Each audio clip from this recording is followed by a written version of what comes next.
Am I overreacting? I think my neighbours have been unalive in their home for 2 weeks. I'll just start from the beginning. Going on 3 weeks ago, my husband and I heard what we suspected was a gunshot at about 9 p.m. on a Friday. We were concerned, but nothing came of it really. For the last 2 weeks, I've gradually paid more attention to the fact that our neighbours have not seemed present, aside from their cars in the driveway. First thing was the obvious overgrown grass.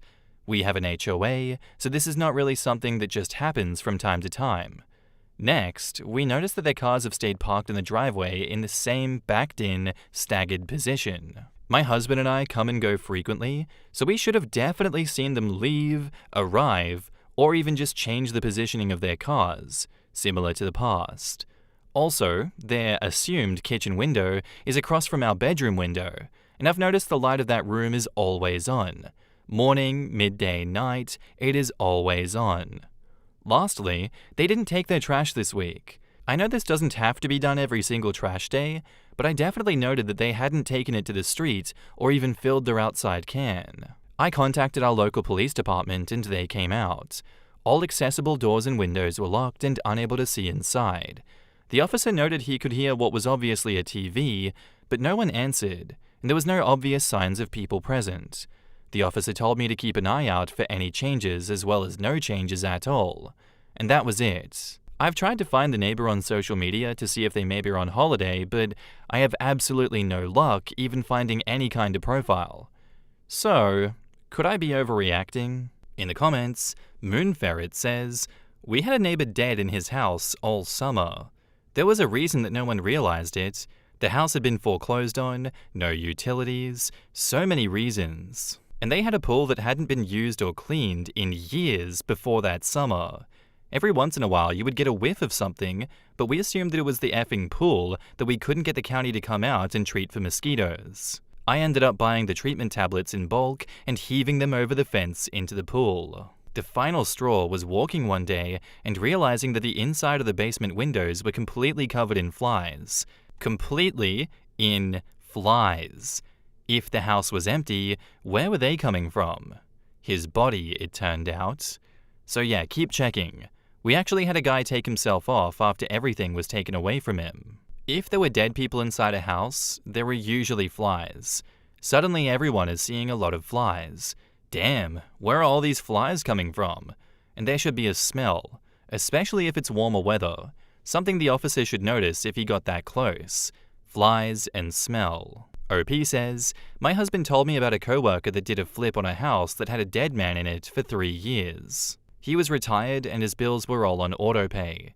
His only family was out of state. So I agree with you, the only way to get answers is to keep looking and asking for answers." When people say, "Would anyone notice if I died?" this is the type of person they're thinking they may have become. Not even family noticed that this person dropped off the face of the earth. I can only think how lonely a life they must have lived. I think we all worry about fading into obscurity and no one caring. Call again if no changes in a week? Is the TV on at 3 a.m. and 8 a.m. and 8 p.m.? I think you're just reacting, not over or under.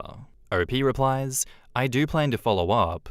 Tomorrow I'll check if the TV remains on consistently since a few people have mentioned that. Just one gunshot? It's creepy for sure. Keep calling each week that you don't see them, I guess." Edit. People think I'm implying that they can't both be dead because of a single gunshot. That's not why I asked at all. I agree that there are a lot of ways for people to end up dead that don't have to deal with guns. OP replies, "Yep, just one. And then radio silence on our street for the rest of the night." Back up to the post, there's an edit. "First, thank you all for your feedback, tips, and additional things to look out for. To clarify a few things, dead, yes. I think my neighbours are dead. Damn, I didn't realize so many people would be ill over seeing unalive. I blame myself for being halfway into social media.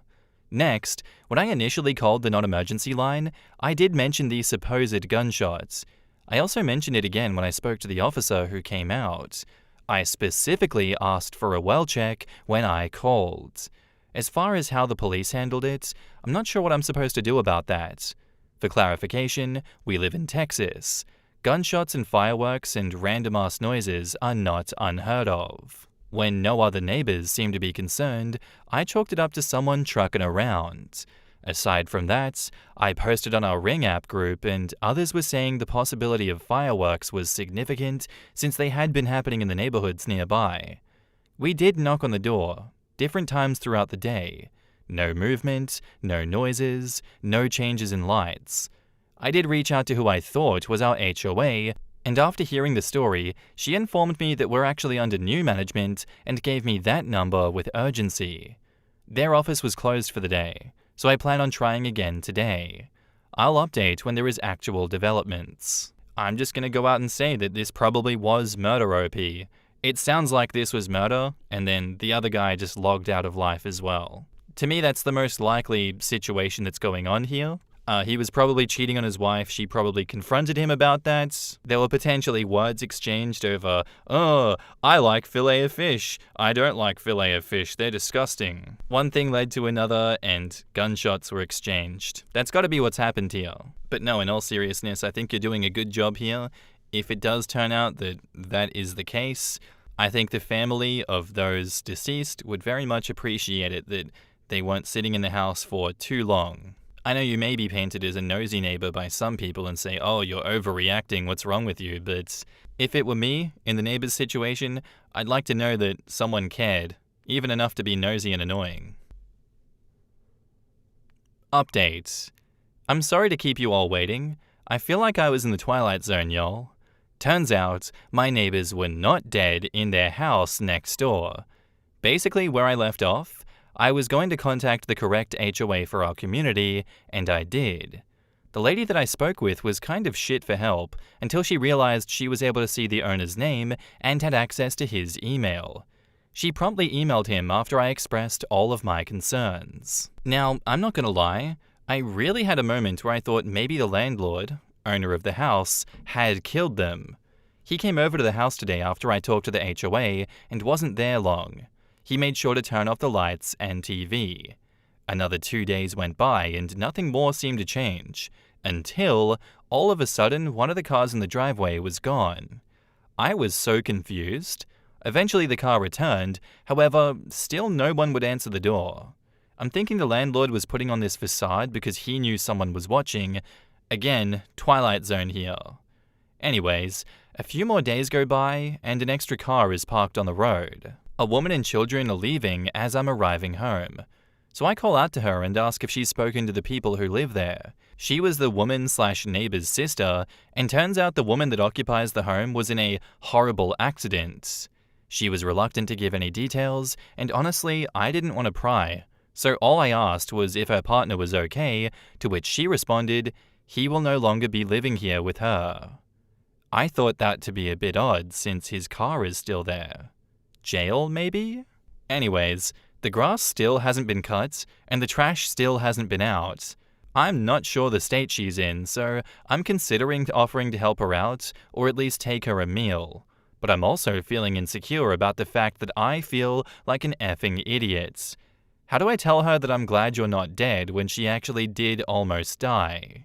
This story has given me insanely bad vibes. What the hell? I feel like this guy did shoot her, and that he is in jail. Terrible vibes. Terrible sinking feeling in my stomach vibes. In the comments, Teacher Investor says, "Don't feel badly. Obviously something did happen. You just don't know all the details. I find it odd that the police didn't seem to know what it was when they came and did the welfare check that you described in your original post. I mean, if she had a horrible accident and he no longer lives there, it sounds like something the police might know about." OP says, "I thought this too. I live in a city with a huge police department, so maybe things got lost in translation, if that's even possible." OP made the jail idea a part of the story as a spitball idea that occurred while posting the update. Concerning the details, here's another spitball speculation. Neighbor's sister said that he'll no longer be living with her. What an odd way to say that. There's a lot more to this than what sister is sharing. He's not going to be living there because her sister, the neighbor, killed him? OP says, "Right? I was thinking what if she killed him?" People often lie about domestic violence. The victims feel ashamed and sometimes at fault. I would probably ask her what I could do to help and offer to cut the grass and/or provide a meal. And stay alert. If he's not supposed to be there, she still needs someone that can call 911 on her behalf. Thanks for being a great neighbor. I'd just tend to the yard, etc. for them and slip a note under the door saying, "Hey, it's me from across the street. Here's my number, and if you need anything, drop me a call/text. Even if it's just taking your bins out or taking the mail in for you, I got you." Sometimes just being present and giving basic help while leaving the door open can be everything. It can give her a house to run to if something happens again with the partner, etc. A tiny little lifeline with a friendly face. And I think that's very, very good advice. I hope that people listening to this, if they recognize similar situations, are able to be that lifeline for other people. I know I was joking around and being very sarcastic in my response to the first part of the story, but oh my god, that choked me hearing this update. I want to know, I want to get to the bottom of this mystery, and I do hope we get another update with this one because what the hell is going on there? As always, thank you for sharing the story with us, OP. 6 months postpartum, my fiancé tells me he loves me less. How do I navigate this emotionally as a single parent? As the title says, I'm 27 female, 6 months postpartum with my beautiful son, my first and only. I've been with my fiancé 26 male, going on 6 years, and I'm shattered. When I was pregnant, I started to notice my fiancé withdrawing from me emotionally and physically. For my birthday, 1 week before our son was born, he got me a Starbucks gift card for $25. That was the gift. For Mother's Day, he handed me a dead bouquet of flowers that he left in the garage overnight without water, and a card that should have been made out to his own mother, not the mother of his own child. We've had a dead bedroom since my pregnancy. I've communicated to him many times that I would like for us to work on that. Of course, parents of newborns sometimes go through a roommate phase. I would communicate with him that I'm ready to get back to it, to no avail. He continues to lay in bed watching TikToks while I get our son down for bed, and that is that. Last night, I finally pushed for more direct communication around this feeling. Why is he no longer interested in intimacy? After he skirted around some excuses, he finally tells me that I think you love me more than I love you. He explained that there are levels to love, and that maybe we're just on different levels. I asked, has it always been that way? To which he replies, I guess I just love you less now. To say I'm shattered is kind of an understatement. If we're being honest, I saw it coming. I could feel it. I've spent my pregnancy and the last 6 months being the sole provider, especially financially, for our child. I juggle our baby while working from home. I do it all while fiancé is quote-unquote out of town for most of the time. He says infidelity isn't a part of this, but who knows? Our relationship was never like this before our son. Even though it's not necessarily my fault, I feel like I already failed as a mother, and I wonder what my son will think as he gets older. My fiancé stated that he's hopeful that we work through this, but I said I'm sorry, I just can't make you love me more.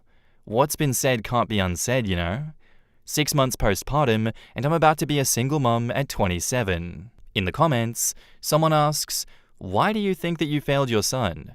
You're an amazing mum who was engaged to a deadbeat father and a shitty partner. OP says, I think the heaviness is that I picked the wrong partner. Now seeing how things played out, I never would have engaged or had a child if I'd known how he'd change with becoming a parent. Pregnancy was unplanned? OP says, unexpected, but he was all for it when we found out. Quotes, I feel like I already failed as a mother. The only way that you would have failed as a mother in this case is if you didn't try to address the problem with the child's father. You aren't responsible for what other people do and say. You're only responsible for what you do and say. Here's some questions that you could ask him. How does he plan to work this out?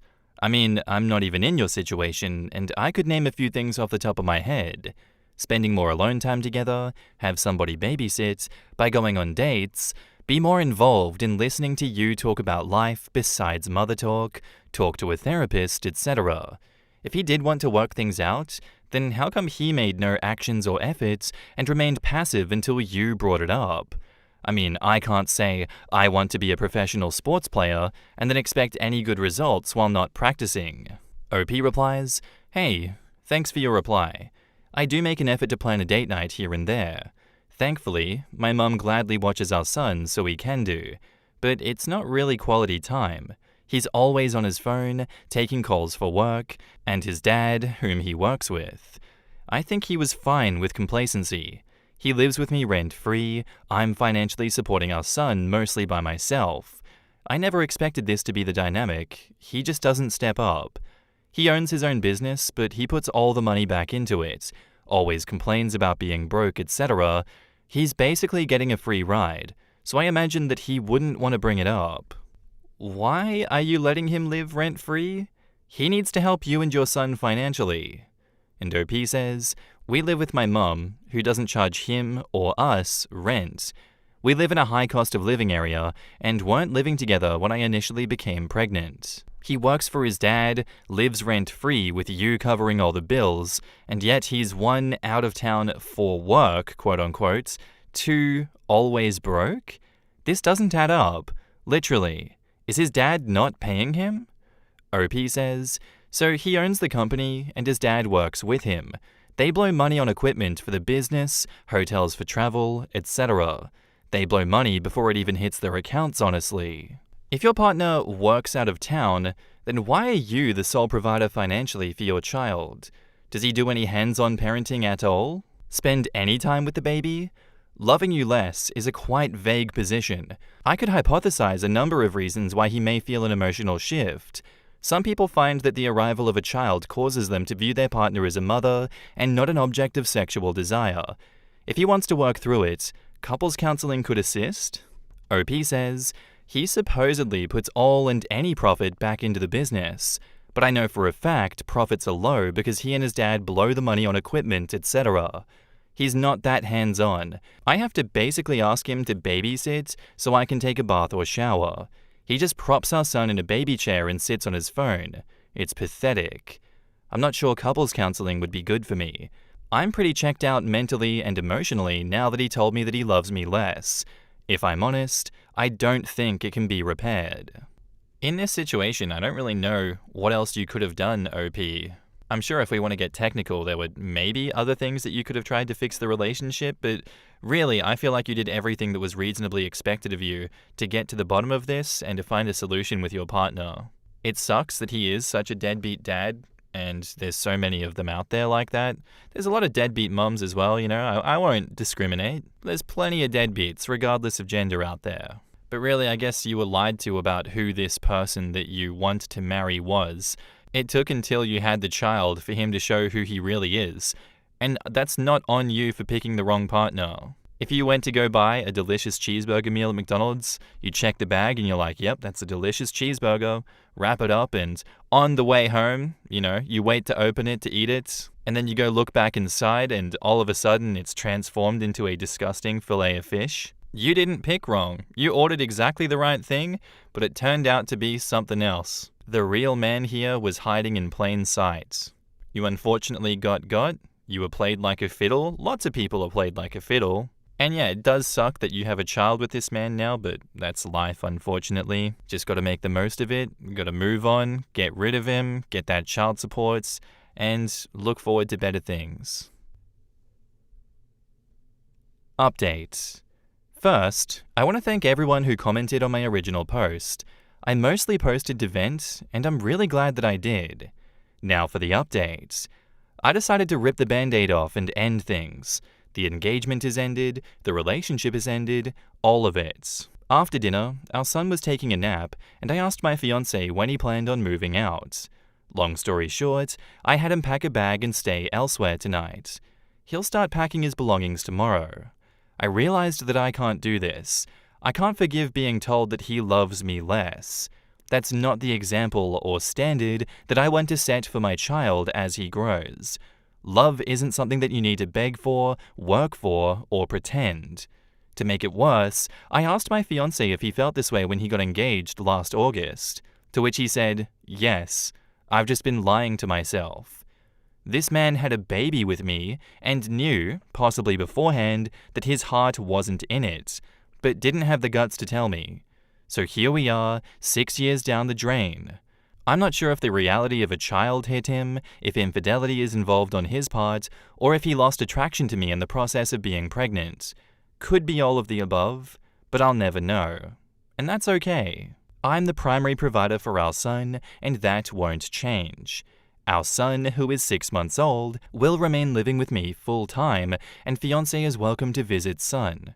We'll work out an agreement to ensure that he fulfills his financial obligation to our child, and I'm not afraid to pursue the legal route if needed. I'm 6 months postpartum, this is my first, and wow, it's been hard. But now I'm officially doing it solo, and with the help of my mum. I'm doing the damn thing, and I'm going to do my best. Wish me luck.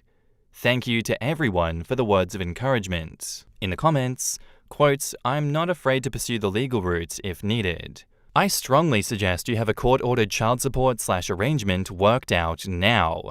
Waiting until there's a problem is too late. And with the way the dude's acting, he doesn't take his obligations seriously. Get your son everything he is entitled to. Get a court-ordered child support and visitation schedule set now. There is absolutely no advantage to not doing this. Playing catch-up after the fact, when things go wrong, is expensive, time-consuming, stressful, and highly likely to turn out poorly. Since your ex seems to be in a cooperative mood, this is an excellent time to get this set. Find a lawyer, get it drawn up cooperatively, and get it recorded with the courts. Good on OP for losing the dead weight, and I really hope that she pursues the legal route for child support. Same here. I have a feeling going the legal route will be the only way that she gets any money from him, considering he didn't contribute in any way financially, even though he was living rent-free. I doubt all the money was going back to the business. Sounds to me like he is well practiced at hiding his income though, which totally works. My ex-brother-in-law never had any income the courts could use for child support, but he lived a lot better than my sister and his children did. My state had so many people pulling that nonsense that they now base child support on minimum wage full-time wages, and you cannot pay less than that even if you have no income. They started straight up putting people in jail for failure to pay. Good. My friend's ex would work under-the-table jobs or run to his mummy, who would lie for him, drag the deadbeats, and take the child support. OP is too hard on herself. Yeah, it seems like she fell for the old, well, if you have a deadbeat partner who's a bad father, it's your fault for not picking better. Never mind the fact that these men often don't become this way or show their true colors until a child is already in the picture. Deadbeat dads are not the woman's fault, it's entirely on the man. And we need to stop perpetuating the myth that women bear some of the responsibility for picking wrong. The fact that he didn't even fight it, or even try and argue his point, is pretty damning, honestly. But yeah, never mind the fact that these men often don't become this way or show their true colors until a child's in the picture. Like, I understand why people are so averse to conflict and everything, but what a gigantic waste of time. 6 years, but also that extra 2 years or so, where he just wasn't bothered to leave the relationship, even though he knows he didn't love OP. So goes along with the engagement and gets her pregnant? Like, obviously he was doing it because he got free rent and everything paid for, and he didn't even have to raise his kid. Yeah, complete piece of shit right there. Get rid of him. I guess I don't really have anything else to say besides, it sucks that people like this exist. Good on you for just getting out of there straight away, OP. I look forward to more updates in the future if you have some, but either way, thank you for the story. Our next post is by user TurbulentHeat1819, titled, Am I the asshole for getting a haircut without telling my husband first? I, 29 male, was running some errands today and spontaneously decided to get a haircut. My hair wasn't that long, only to my chin, but it's been bothering me for a while now. It's not a drastic difference, just a little bit shorter and a more conventionally masculine style. I didn't think about telling my husband, 41 male, before doing it. When I got home and he saw my new haircut, he immediately got pissed. I asked him if he liked it and he said that he didn't. He asked what I'd been thinking cutting off my hair without talking to him first. I honestly didn't think that it'd be such a big deal because it's just hair and it'll grow back eventually. But when I told him that, he completely freaked out and said that if I didn't care about it, I should just cut it all off. I'm now locked in the bathroom until I shave my head. I'm honestly in a bit of a shock because I didn't expect this to escalate this way. I don't want to shave my head, but I also don't want to stay in the bathroom forever. Is it really such a big deal that I didn't talk to my husband beforehand? In the comments, Divine by Zero says, "Babe, run. I mean it, this is not normal. If you have your phone with you, call your emergency number now and get them to send the police, and then pack your stuff while they watch and leave. Never look back." There are so many red flags in this post, it's basically a Macy's parade. This doesn't get better, only worse. Please, for the love of all things cute and fluffy, get out now, not the asshole. Man or woman or non-conforming, no partner should dictate your appearance, ever. My mum had a running joke about filing for divorce if my dad ever shaved his beard. We knew that it was a joke because they both laughed whenever she said that. He stopped shaving at 18 and kept his beard until the day he died. None of us knew what he actually looked like under the beard. Seeing your normally beard or moustached dad without it is unsettling. Poor OP. I hope they're able to leave this guy eventually before it escalates too far and he gets hurt or murdered. Back up to the post, there's an update. I decided that it's not worth to fight over this, so I'm just going to shave it off. I kind of made it a bigger issue than it should have been anyway. I'm sorry for wasting your time. Also, I'm not a woman. That reads like someone with a gun pointed to their head, OP. Blink twice if you're in a predicament. You weren't making this a bigger issue than it should have been. I felt like if anything you were kind of minimizing it, and now you're minimizing it even further. You did not waste our time, OP. I hope you take the advice of everyone in the comments and you get out of there. I just hope that you look after yourself, you do what is best to keep yourself safe, and to get away from this guy because that sounds very dangerous. Updates. Where is the line between controlling and abusive? So my husband and I had a fight yesterday. It wasn't even anything serious, but it did escalate a bit. I got a haircut without talking to him about it first, and he got mad about it. I then made it worse by saying that it's not a big deal and just hair that will grow back, so he made me shave my head to prove his point. Sorry, I just can't visualize what his point is. Is the point that your hair won't grow back? What? He's always been a little bit neurotic about things like plans and giving him a heads up before I do anything. He generally doesn't like it when I do things that he hasn't approved first, like when I order something at a restaurant or when I make plans with people that he doesn't know that well. But that's just how he is. I guess he's a micromanager and can be a little bit uptight about things, but I never took any of that as abusive. When I made a post on Reddit about our fight yesterday, a lot of comments said that he is abusive.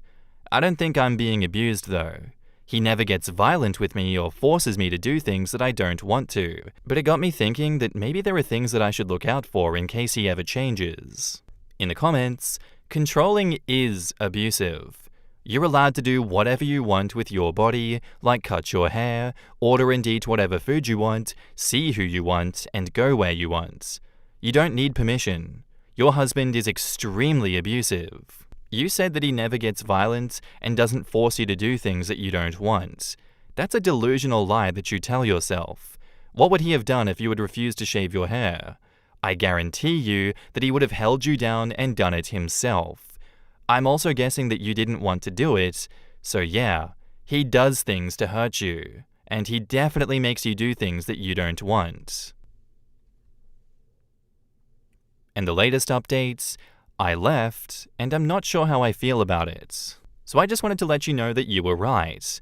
After what happened last month, things kept getting worse. Last night we had another fight that escalated, and after I was released from the hospital, I went straight to my sister's house. Tomorrow, her and her boyfriend are coming with me to collect some of my stuff. I'd like to think that I would have left him without your comments on my last post, but I'm honestly not completely sure if I wouldn't have just tried to find excuses for his behavior. So thank you for that. But even though I logically know that I should be glad that I got out before it could get really bad, I cried almost the whole night.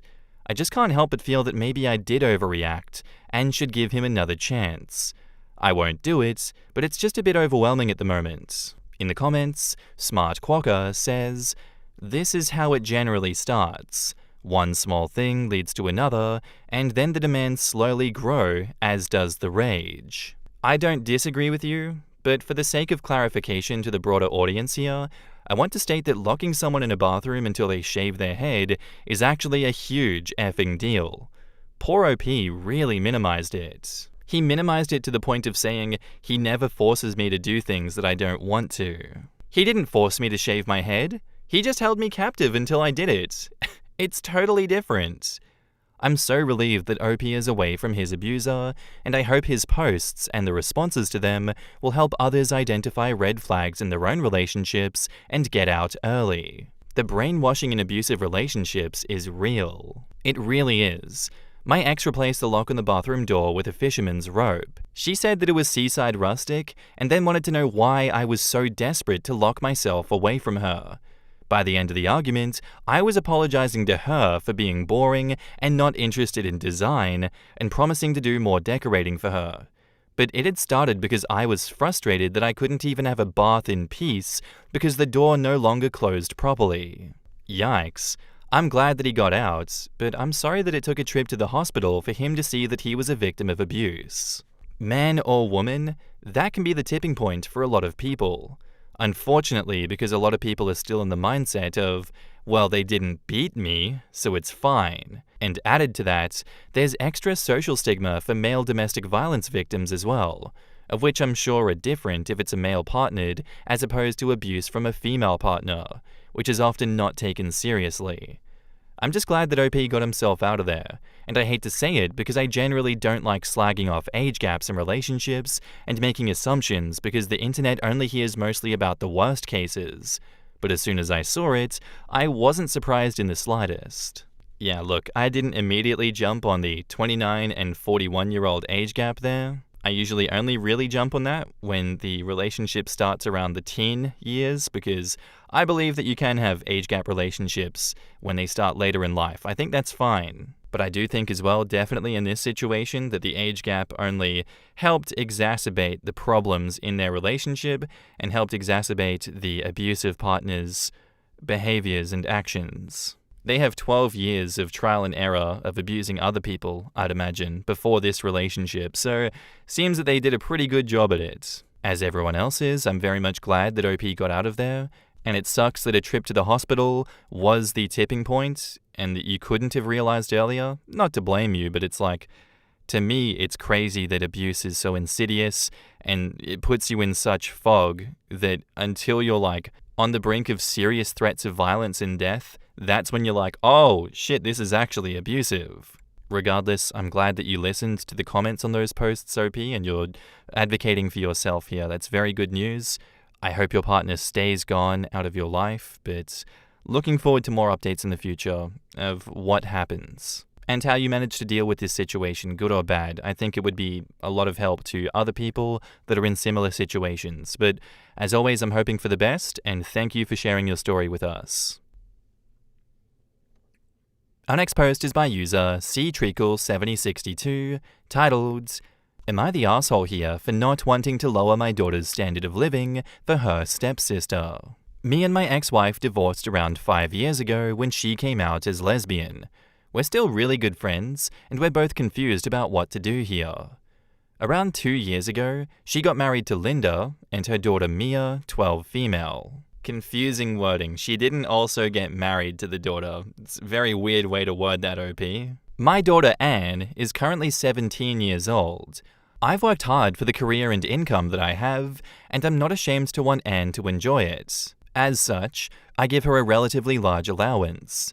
Anne grew up volunteering at our local shelter with me and her mum weekly, so she isn't spoiled at all. Anne and Mia were really close at first, but recently Mia has been acting out about the lifestyle disparities between Anne and the rest of my ex-wife's household, like how unfair it is that Anne gets to order food for delivery whenever she wants, and how she has fancier electronics and clothes than what my ex and Linda can afford for her. Her biological father has passed away. It's gotten to the point that it started to affect her relationship with Anne. Last week was the last straw, when she said, "I wish my dad was alive so that I would have the same stuff that Anne has." My ex-wife scheduled a meeting with me to talk about things. We pretty much seem to be on the same page since we both have no idea what to do. We are not comfortable with lowering Anne's allowance since we're worried that it would make her resent Mia. Nor are we comfortable with prohibiting her from using her allowance at her mother's place, since it might alienate her from her mother's household and make her not want to be there. My understanding is that Anne offers to share things she buys, makeup, food, clothes, with Mia sometimes, but not all the time. But I don't feel comfortable enforcing a sharing rule either, since my therapist advised that it usually breeds resentment. However, Linda has been very upset with both me and my ex-wife, since it's causing a lot of disturbance with Mia and a lot of big feelings, and if my dad was alive kind of stuff. And it's genuinely harming her mental health. Linda acknowledges that it is an unfair ask, but she asked me if I could have a talk with Anne about maybe saving some of her allowance to not spend so much in front of Mia, for the sake of creating a healthier and more harmonious household. I told her that I understand where she's coming from, but I don't feel comfortable controlling how my daughter spends money that I give her to spend as she pleases. Am I the asshole here? In the comments, someone asks, is there any possibilities if Anne could move in with OP? And OP says, we did think about this option. But one, having her move in with me is basically running away from conflict, rather than teaching compromise and conflict resolution. Would I have her move in with me whenever she had any sort of friction with anyone she was living with? 2, that is basically distancing herself from a loving, amazing mother. Not the arsehole.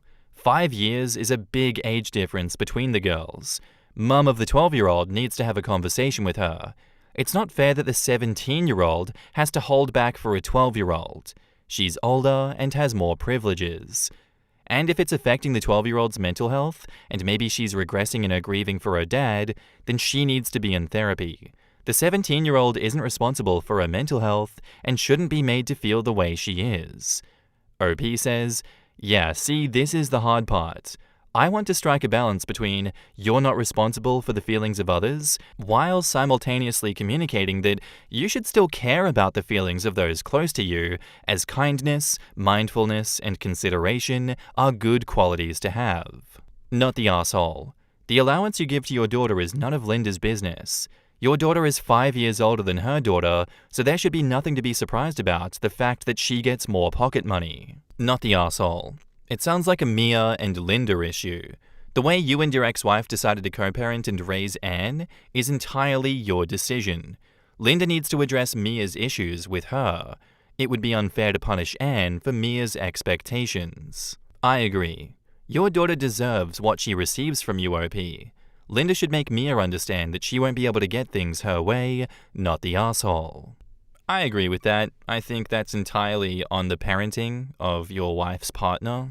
To me, it seems like she's trying to get the easy way out of the situation by forcing your daughter to fall in line, instead of her being like, you know what, life is just unfair sometimes. You're going to see people out in the real world with big wealth disparities. That's not your fault, that's not my fault, and that's not something that you should, let take over you. You shouldn't seek to be like, I want fairness. And yeah, she's 12 years old, it's understandable, she's learning about the world, her prefrontal cortex is not fully established, puberty is happening, emotions are going to be going real wild right now, as well as the fact that her dad is dead and this is making her regress. OP, I think even if you were to lower your daughter's standard of living, there is damage being done and there is a snowball effect currently happening with Mia. That child is desperately in need of some better parenting and therapy. It doesn't sound like she's in therapy, it sounds like she needs some help, and if she's constantly bringing up her dead father, please get her some help. My God, why is her mother dropping the ball like this and trying to get others to fix this issue? I feel like this should be entirely on Mia's mother to fix Mia's issues. With Mia, not forcing other people around her to change. Not the arsehole OP. Update. So after thinking about it for a while, I still don't think that it's effective to enforce anything. Making Anne share everything with Mia, or banning her from using her allowance at her mother's place, will just create resentment towards Mia. Having her spend more time here is also alienating her from her mum. However, I am of the opinion that there is more to parenting than just enforcing rules, and encouraging good qualities, even without a consequence attached, is also important for older kids. I will not force Anne to do anything to pacify Mia or punish her for it, but I decided it is perfectly fine, and I dare say necessary, for me to have a heart-to-heart with her about the hurt that she is intentionally causing to Mia, and the potential future ramifications of that. I'm going to talk to her when she comes over tomorrow, and I'm going to bring up the following points. The allowance I give her is hers to spend as she pleases. This has been and will remain her right. However, spending money on Uber Eats and clothes and other things in front of Mia is upsetting to her, given both the fact that she's a child who doesn't understand financial matters just yet, and that she only has one parent to provide for her. Mia might eventually grow up to understand, or she might not. Even if she does understand later, the upset caused in the meantime will be damaging to their relationship and possibly to her relationship with Linda. Sometimes we do things we don't want to do, and not necessarily fair or just in the traditional sense, to protect relationships we value. It's sometimes better to be happy than right. Doing this does not necessarily mean that you're a doormat, and it's an important part of living in a society. Granted, this is only okay if done sometimes, not over every single issue in a relationship, and ultimately it is up to her and her alone to determine if that particular relationship is worth it. I feel like what I'm doing is a good balance between not encroaching on Anne's rights, but also encouraging kindness and consideration, and letting her know about the potential consequences of what she's doing as an older adult. Please feel free to give some more advice about what I should include in the talk. In the comments, they are a 17-year-old and a 12-year-old. They are not in the same place in life. What if Anne had a part-time job and this was how she was making money? Would she still have to control her spending around Mia so that her feelings aren't hurt? Having a talk with Anne, but not outright forbidding her, is a distinction without a difference. It's still punishing Anne and coddling Mia. OP says, I'm not punishing her. We live in a society. Sometimes sacrifices are necessary to avoid upsetting those that you love and care about. If and only if Anne cares enough. She deserves to be told about the ramifications of her actions so that there are no surprises she gets to regret later. If she doesn't care enough, that's her own choice and her right. The absolutism here is insane. Don't be a Sith. Has nobody else said that the root of the issue has less to do with money and more to do with the jealousy that Mia has because Anne's father, OP, is alive and able to be active in Anne's life? I think the money is the vague top issue. But if you dig deeper, it's the unresolved grief of knowing that Mia will never have her dad's support because he isn't alive to give it. Mia needs therapy, both individual and possibly family with your ex-wife, and possibly even Anne, so the girls can speak with a professional from their different points of view. I understand OP isn't expected to provide this therapy, but pass this info on to Anne's mom, as I think Linda's resentment is misplaced because she's only seeing the money issue and not addressing the grief issue here. If Mia's parents refuse therapy for a child, then Anne may be better off staying with OP, as her mom has bigger issues with her spouse than she may be willing to admit. If they were biological siblings with both parents available, they still wouldn't be getting the same amount of allowance, or shouldn't be anyway. But this bollocks of not talking to Anne about the issue is ridiculous. It's not going to kill her to know the way that someone's feeling. So many people here go on about communication, but heaven forbid you tell a teen something that might make her think. Yeah, in this case, it's probably more that the tween is thinking, I don't have this and never will because my father is passed. Usually, when you have an older sibling, they have more money and more privileges. But you know that you'll get there someday. This kid knows that that's not in the cards for her now or ever. Her sister's rich dad is like a fairy godmother that she'll never have. End results are still the same, and the kid certainly needs some grief counseling, but it's sad when the conflict is so core to just life not being fair. I think that last bit sums it up. Ultimately, the issue boils down to life isn't fair, and that's not really something that you can fix. You can't fix that, but you can let the older kid know. 17 is old enough to have an adult conversation about how the younger sibling feels. The result might be them treating to younger more, but as OP said, only if they want to. I was the youngest, and my siblings often took me out to fun events. I never saw it as something that I was owed, and it just strengthened my relationship with them. Anna should be told how always just getting her own food and stuff makes the younger sister feel. She then has the information to decide what she wants to do. The lesson is very simple. Be mindful to those around you. Flashing your money in front of a poor person is terrible. This situation is no different. OP teaching the daughter about mindfulness is absolutely necessary to have a decent human. Would I be the asshole here for breaking up with my girlfriend because of what her dead boyfriend's dad says to me? My girlfriend's last boyfriend died in a car crash some years ago.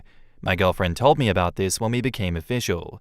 Now she's still close to her dead boyfriend's mum and dad, and she wanted to introduce me to them. I thought that it would be awkward, but I decided to go along with it. After all, she mentioned that she considers them just like her own parents. We visited them a few times, and the dad made comments. One time, the dad talks up how manly his son was, how he used to work on cars, how you could always tell that he was a real man because his hands were always dirty. He asked me what I did for work, and I work as an accountant, and he said, yeah, I could tell it was something like that. Your hands haven't seen any real work. You got soft hands, boy. You ain't got trucker's hands. You can't do 1,800 miles in one night. Soft hands, boy. It's been like this every time we visit them. He mentions how great his son is at something, and then asks me something, and then says how unmanly I am. I've talked to my girlfriend about it, but she says that I'm just being insecure, and I shouldn't feel threatened by it. I told her that I don't want to visit them anymore, and we got into a pretty big fight. She said that maybe the dad is right, and that I do need to be more manly. Damn, maybe she needs to go marry the dad then. They sound like they'd be a power couple. Love me some trauma bonding. In the comments, Signed Denario says, not the asshole. You are saving yourself from a lifetime of miserable visits and unnecessary comparisons. Yup. There was a post here about a guy who was in a similar situation with his wife. His wife still kept in contact with her late husband's parents. They come over to visit the baby that Opie had with their wife often and talked about how the baby is pretty, but imagine how pretty the baby would have been if the wife had a baby with their late son. I can't imagine the pain of losing your own child, but it's not nice to be insensitive like that, even in your grief. I've lost a son. You're in a no-win situation. Best option is to remove yourself from it. Not the asshole. Why does she want you to have a relationship with these people? Yup, she's free to maintain a relationship, insisting on introducing you and continuing to take you around there, independent of the disrespect and lack of understanding, is just creepy, because she's exactly like them, and Opie was just starting to figure that out when he made the post. That, and if her dead boyfriend is similar to his parents, she'd have to admit that the boyfriend who died might have been a bit of a dick. I wish some hilljack would set me up like that. A comment about his hands not seeing any real work was just begging for the dad's lack of intelligence to be insulted. You ain't worked on cars before, boy. Accountants ain't a real job, that's just pushing paper, my brother. The question boils down to, would I be the asshole for breaking up with her? No. She's knowingly comparing you to these dickheads, and will not stop doing that. She's obviously aware about how it feels, hears your words, and says, I don't care how you feel. My dead boyfriend is actually more important than you, so you can suck it up, buttercup. Unless you hate yourself, I don't see any reason to stay in that relationship.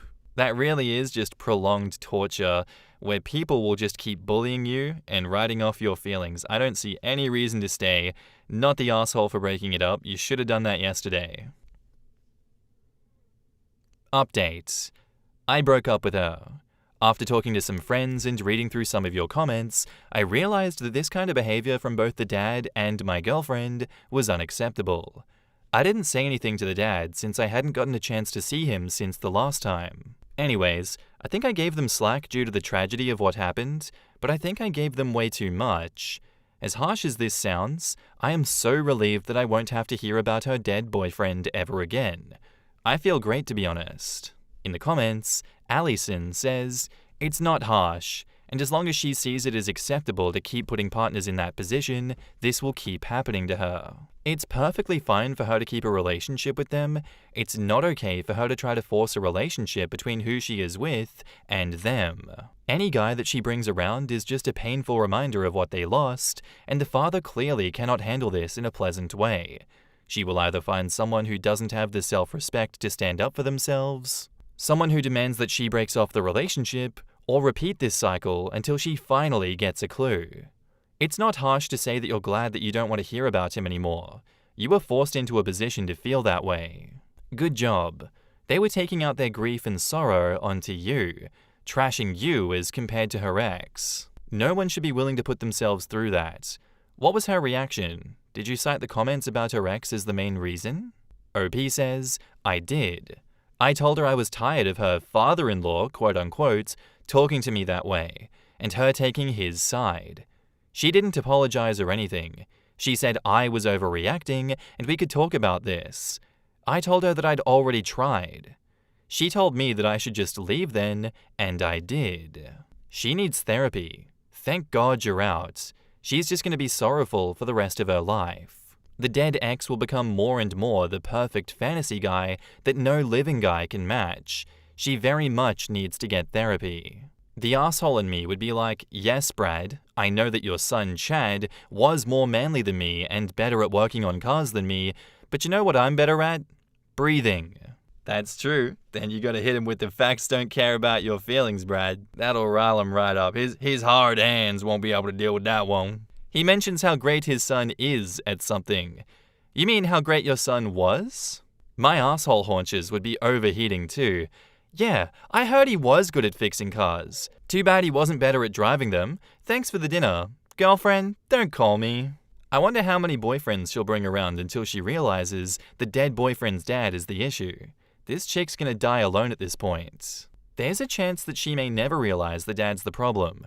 She could coast through life on the kind of functioning grief that makes her think that no one could be better than her lost love. And you know what? If she does do that, sounds like a her problem, and not a your problem, OP. Congratulations for getting out of there. You did it in speedrun, record time pace. You did not muck around. You didn't send us through an hour-long saga of grief. So thank you for that one. A nice little concise story where you know your value and you get the hell out of Dodge. And you don't cause any more upset feelings like everyone else in the comments kind of wanted you to do to the dad. So, respect. Thanks for sharing the story. Our next post is by user Visible Yesterday, titled, Am I the asshole for not offering to care for my unwell ex-husband? I, 56 female, have been married to my wife Angela, 56 female, for a year, and we're planning our first anniversary celebration with a trip overseas. I was very excited to spend this time with my wife, but unfortunately, my ex-husband Dan's, 58 male, recent hospitalization is putting a damper on my plans. For some backstory, I met Dan in college, and we got married shortly after graduating when we found out that I was pregnant. At the time, it felt like the right thing to do, but looking back, it was a bad idea. Love me a shotgun wedding. I resented having to put my career aspirations on hold in order to be the full-time caregiver, and Dan resented having to be the main financial provider. However, this did not stop him from constantly bringing it up whenever I asked him to help with the kids or the home. He also never defended me when his mother would stop by, unannounced, and the household wasn't up to the Queen's standard. I felt so exhausted and trapped, and if it weren't for my kids, Junior, 34, Sarah, 32 female, Michelle, 29 female, and Mike, 29 male, I would have left years ago. Unfortunately, Dan did not have the same values as me and blindsided me with divorce papers. It was a rough process. But after the first year of our divorce being finalized, I got my groove back, and within the next 4 years, I was able to get a nice apartment and good career. Now to the present day. A couple of weeks ago, Dan was rushed to the hospital, and while the doctors were able to save him, his health took a turn for the worse. His wife is now essentially working to provide for their kids, while her parents watch them to save on daycare. I learned all of this through my children, as I do not care to have any direct contact with Dan. But almost every time I talk to them, they are always bringing up how stressed and tired they are over having to look after their father. I thought I was just being a sympathetic ear, but a couple of days ago my children came together to confront me about my lack of willingness to offer assistance to their father, and as their mother, I should want to care for him to make their own lives easier. My children know that while I have a full-time job, I can make up my own hours, and they want me to come into his house at least twice a week to make sure that he's clean and fed, or pay for a nurse to come do it. Okay, what's the punchline to the joke? Does anyone know the punchline? I refused, stating that Dan and I had been divorced for years and that their stepmom can handle that. That's when they told me that she didn't care about their dad like they do and is most likely hoping for him to pass away so that she can collect on his insurance policy as the legal wife. So my daughter Sarah then began to cry and asked me if I cared whether or not she had a dad anymore, while Junior and Mike thought that I was being bitter. Michelle asked me to put them first and said that I can reschedule my anniversary trip with Angela. My former in-laws also are calling me to say that I need to do this and that I'd be a horrible mum. Am I the asshole? In the comments, turn this completely around and ask your children how long are you supposed to put your life on hold, and are you never allowed to be happy and live your own life? Tell your children that between the four of them and the ex-in-laws, they can split costs of a hired nurse/healthcare professional/domestic aid to go to your father's house twice in a week. Why should you pay for his care? You don't have the bandwidth and mental strength to be their father's carer, and it's really manipulative and cruel of them to emotionally coerce you to become your ex's carer. OP says, Dan's parents are retired and rely on him to pay their bills. I'm told that Dan's wife freaked out at the mention of having his parents move in to help save money, and his mum's mobility isn't great, so it's not like she can do all the cooking and cleaning. Absolutely not your job to pay for that either. If he's that bad off, I was thinking hospice or some equivalent, which usually isn't a cost to the family. Such a crappy situation that everyone's putting you in. OP says, we're Americans and our healthcare system is terrible. Worse if you don't have money. I was told that since my ex made too much money in the past 4 years, he doesn't qualify for assistance. On the ex-in-laws, OP says, my in-laws think that I baby-trapped their precious baby boy because I didn't want to work, so they were happy when he left me. They felt as if he deserved better and accused one of my children of not being his because they didn't look enough like him. Not the asshole. A whole lot of adults thinking they get to decide how you spend your time and money. Sounds like you have a very entitled family. And OP says, to be fair, I used to have a people-pleasing type of mentality because that's how I was raised, and it's taken a lot of time in therapy to be assertive and be consistently firm when setting my boundaries. Why are they expecting more from you than his actual wife? OP says, my children have told me in the past that they've talked to her about this, and she just lashes out at them saying that she's too busy with her new job and being the only parent to her kids. It got to the point where she temporarily banned my children from entering the home for a few days until they apologized to her. Not the asshole. If I were to guess, I'd say that your in-laws are pressuring your kids, saying that their father's wife doesn't care for him and whatnot. What actual evidence do your children have that his wife isn't caring for him properly? Maybe her care isn't up to the Queen's standards. OP says, from what I'm told, she moved him from out of their shared bed, doesn't help him with his medication, takes the food to his room but won't cut it up into small pieces so it's easier for him to eat, and leaves it on the other side of the room to motivate him to move. She doesn't take him to his appointments, and unless my children, usually my daughters, come by, he's not kept very clean. Look, obviously, it's not your circus, not your monkeys, but it sounds like this woman is trying to kill him. You mentioned it, but the more you talk about that situation, she is trying to speedrun this man's death. She does not care for him at all. I think the solution to all of this for you is to just put your phone on silent and ignore everyone's screams until they leave you alone. Because I feel like you've tried being an adult and communicating them as to why this is not your problem, as to why you won't be doing anything about this. But if they're going to be dickheads and emotionally manipulate you in conjunction with the in-laws, then they deserve radio silence until you're back from your trip. Because there's no way in hell, if I were in your situation, I'd be putting that trip on hold. There's absolutely no way that I'd be paying for it or volunteering my time when I have such a shitty history with him and my in-laws. You kids can get bent, you in-laws can get bent, you can all leave me alone because not my problem. And you're not the asshole. Update. So I forgot about the password to this account, and my stepdaughter showed me what to do, and once I accessed this, I saw that I got a few messages from people asking for an update, so I thought I'd share. First, a few people seem to be confused, so let me be clear. I am a woman who is married to another woman. My own parents passed away years ago, so their opinion is irrelevant. My wife and I both have children from previous relationships, but we didn't meet until after our children were adults, so my wife and I are the only ones who have lived together. Now onto what almost everyone else cares about the most. I went on cruise. It was great, and my wife and I had a really good time. My children were predictably unhappy, and I'm sure that my temporary blocking of them didn't make it better. Most of my children kept calling and telling me that I was selfish and an awful woman for choosing to go on vacation instead of being there for the family.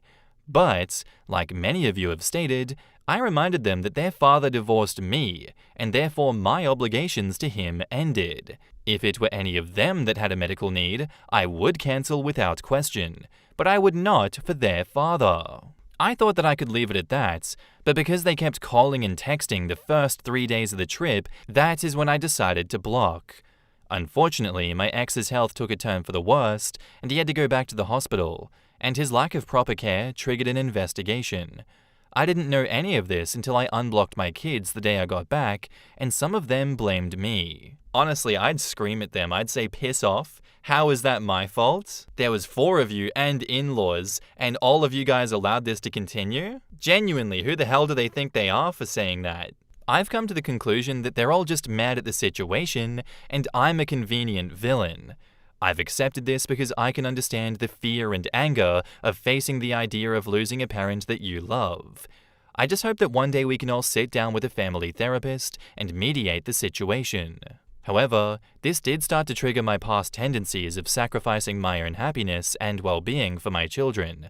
But my wife, therapist, and even a small piece of my inner self had to remind me that my children are adults and that my ex isn't my responsibility. I tried to reach out, and so far most of my children aren't talking to me and have made it very clear that I will not be able to see my grandchildren as a punishment. It's sad, and I'm still wrestling with the guilt and doubt, but my wife and stepchildren are being very supportive, while my other family is a mix, and most of my friends are neutral. On the neutral friends in the comments, OP says, "My friends are neutral in the sense that they don't think that it's their business and won't bring it up unless I do. If they do think that I should help, they've never explicitly said anything to me directly." Info. OP wrote the lack of proper care for her ex-husband triggered an investigation. Was a lack of proper care suspected in the hospital, or did the nurses and doctors say that X hadn't been properly taken care of at home? OP says, "I don't know all the details. My kids didn't say and I didn't ask. But apparently, instead of getting better, he's getting worse because all of the doctor's orders aren't being followed." Girl, them kids arseholes.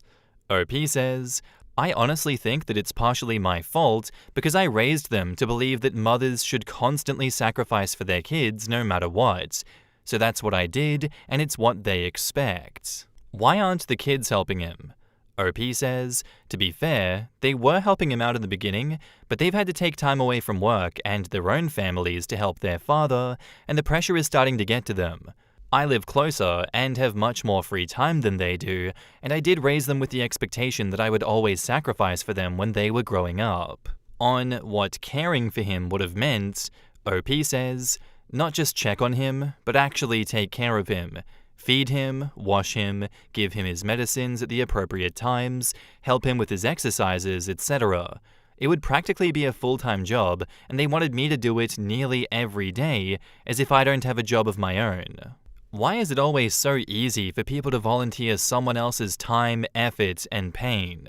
Yes, agree. Reminds me of the Thomas Sowell quote that goes something like, "I'll never understand why it's greedy to want to keep your own money, but not greedy to demand someone give up their money." Do people not understand what a divorce is? All those adults in the ex-husband's life, and they really think that OP should be his carer. For those brats, it's not about the divorce. It's that their father's health issues are inconveniencing them, but they love him, quote-unquote, and want him to be taken care of.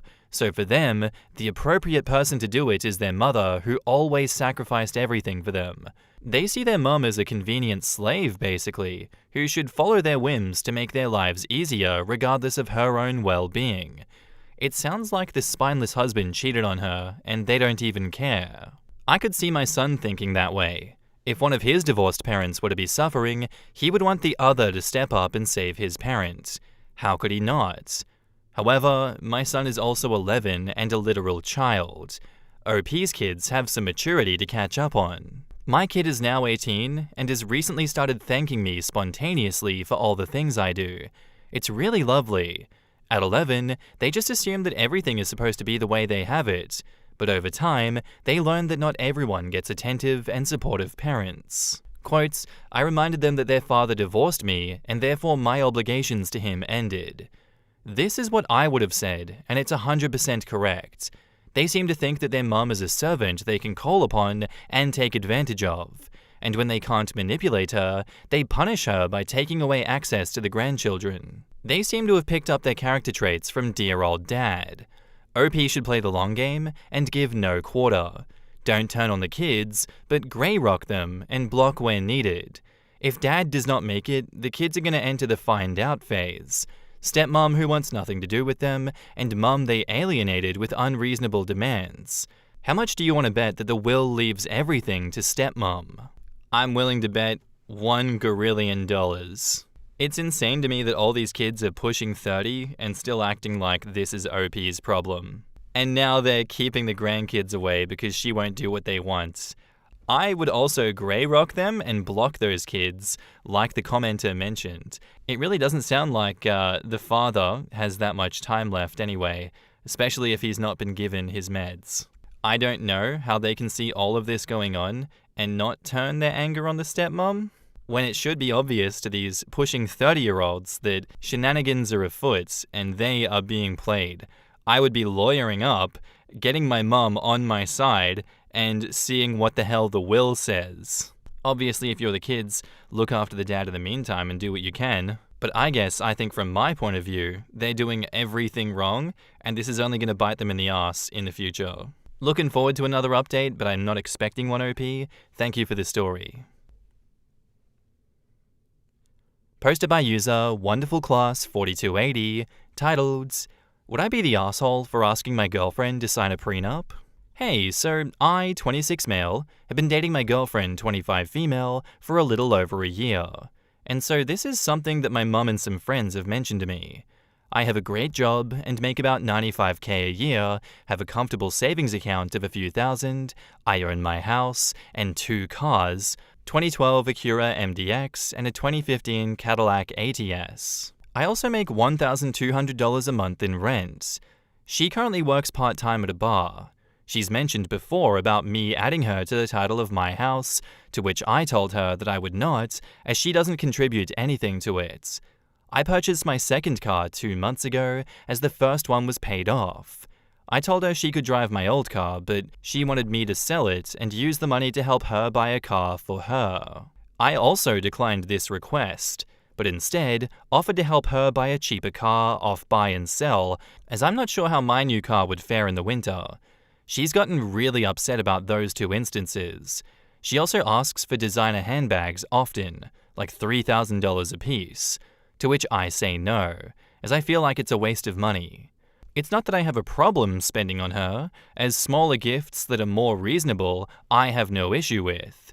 I don't plan on marrying her anytime soon, but would I be an asshole for asking her to sign one if we ever got married?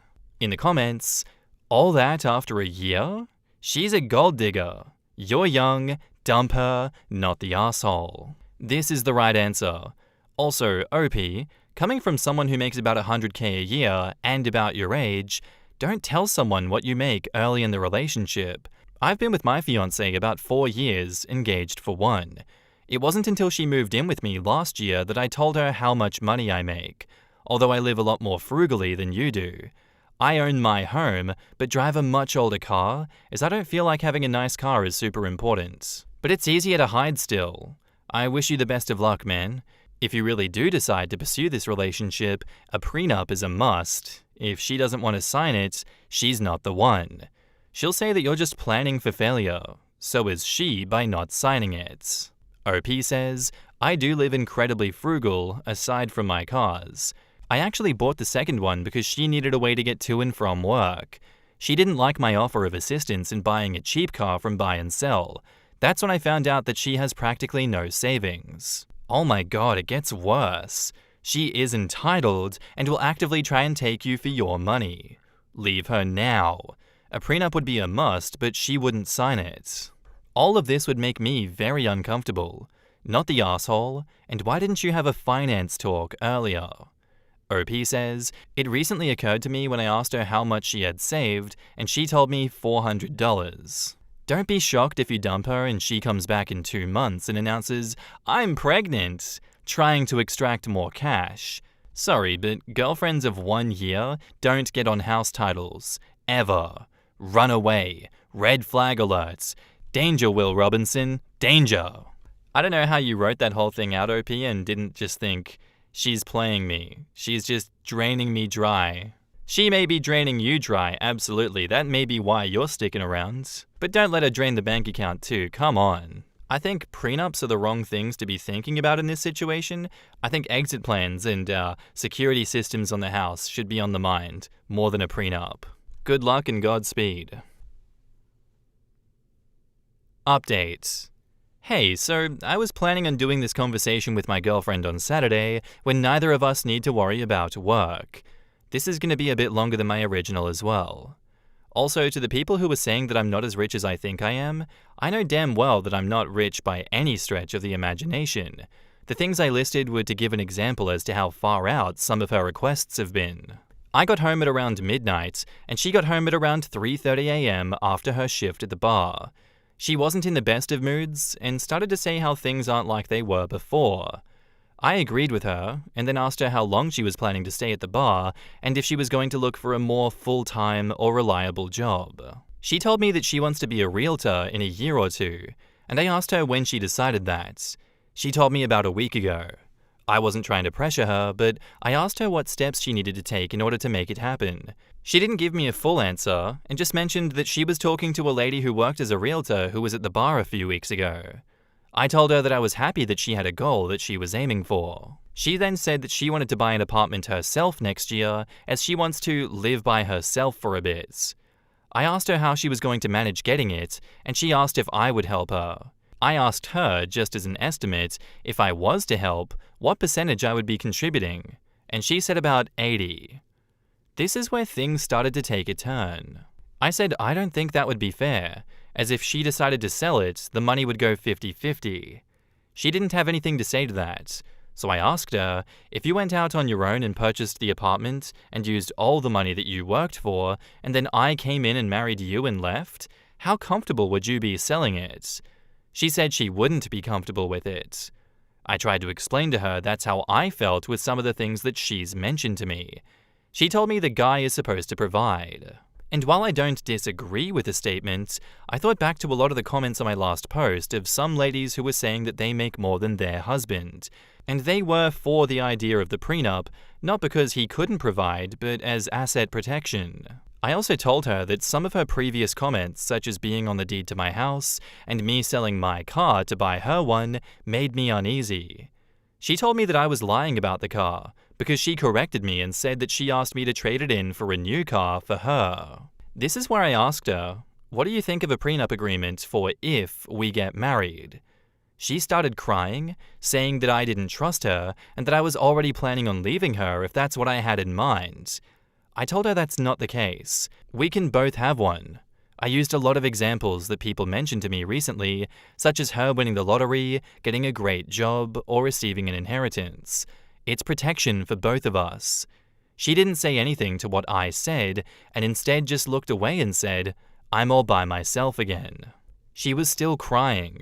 She asked if I would have asked someone who made more money than her to sign one as well. I told her that I don't think I'd get married without one at this point.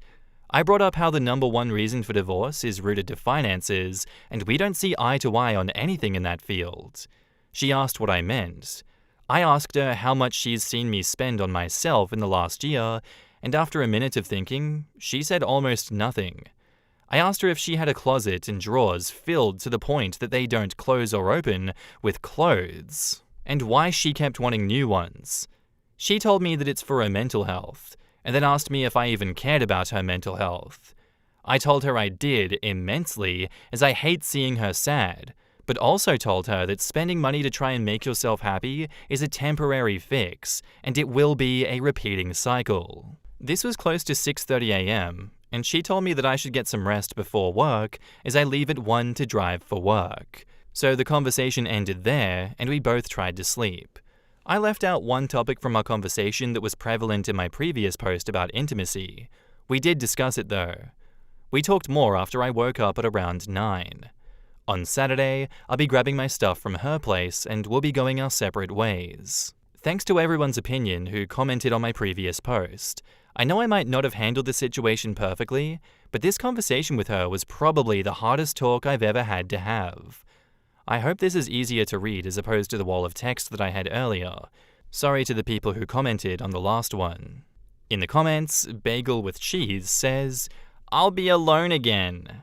Absolutely manipulative. I'm glad you're getting out. OP says, "That actually made me feel weird when she said it. I knew what she was doing when she said that." Yep, I had an ex who pulled that crap.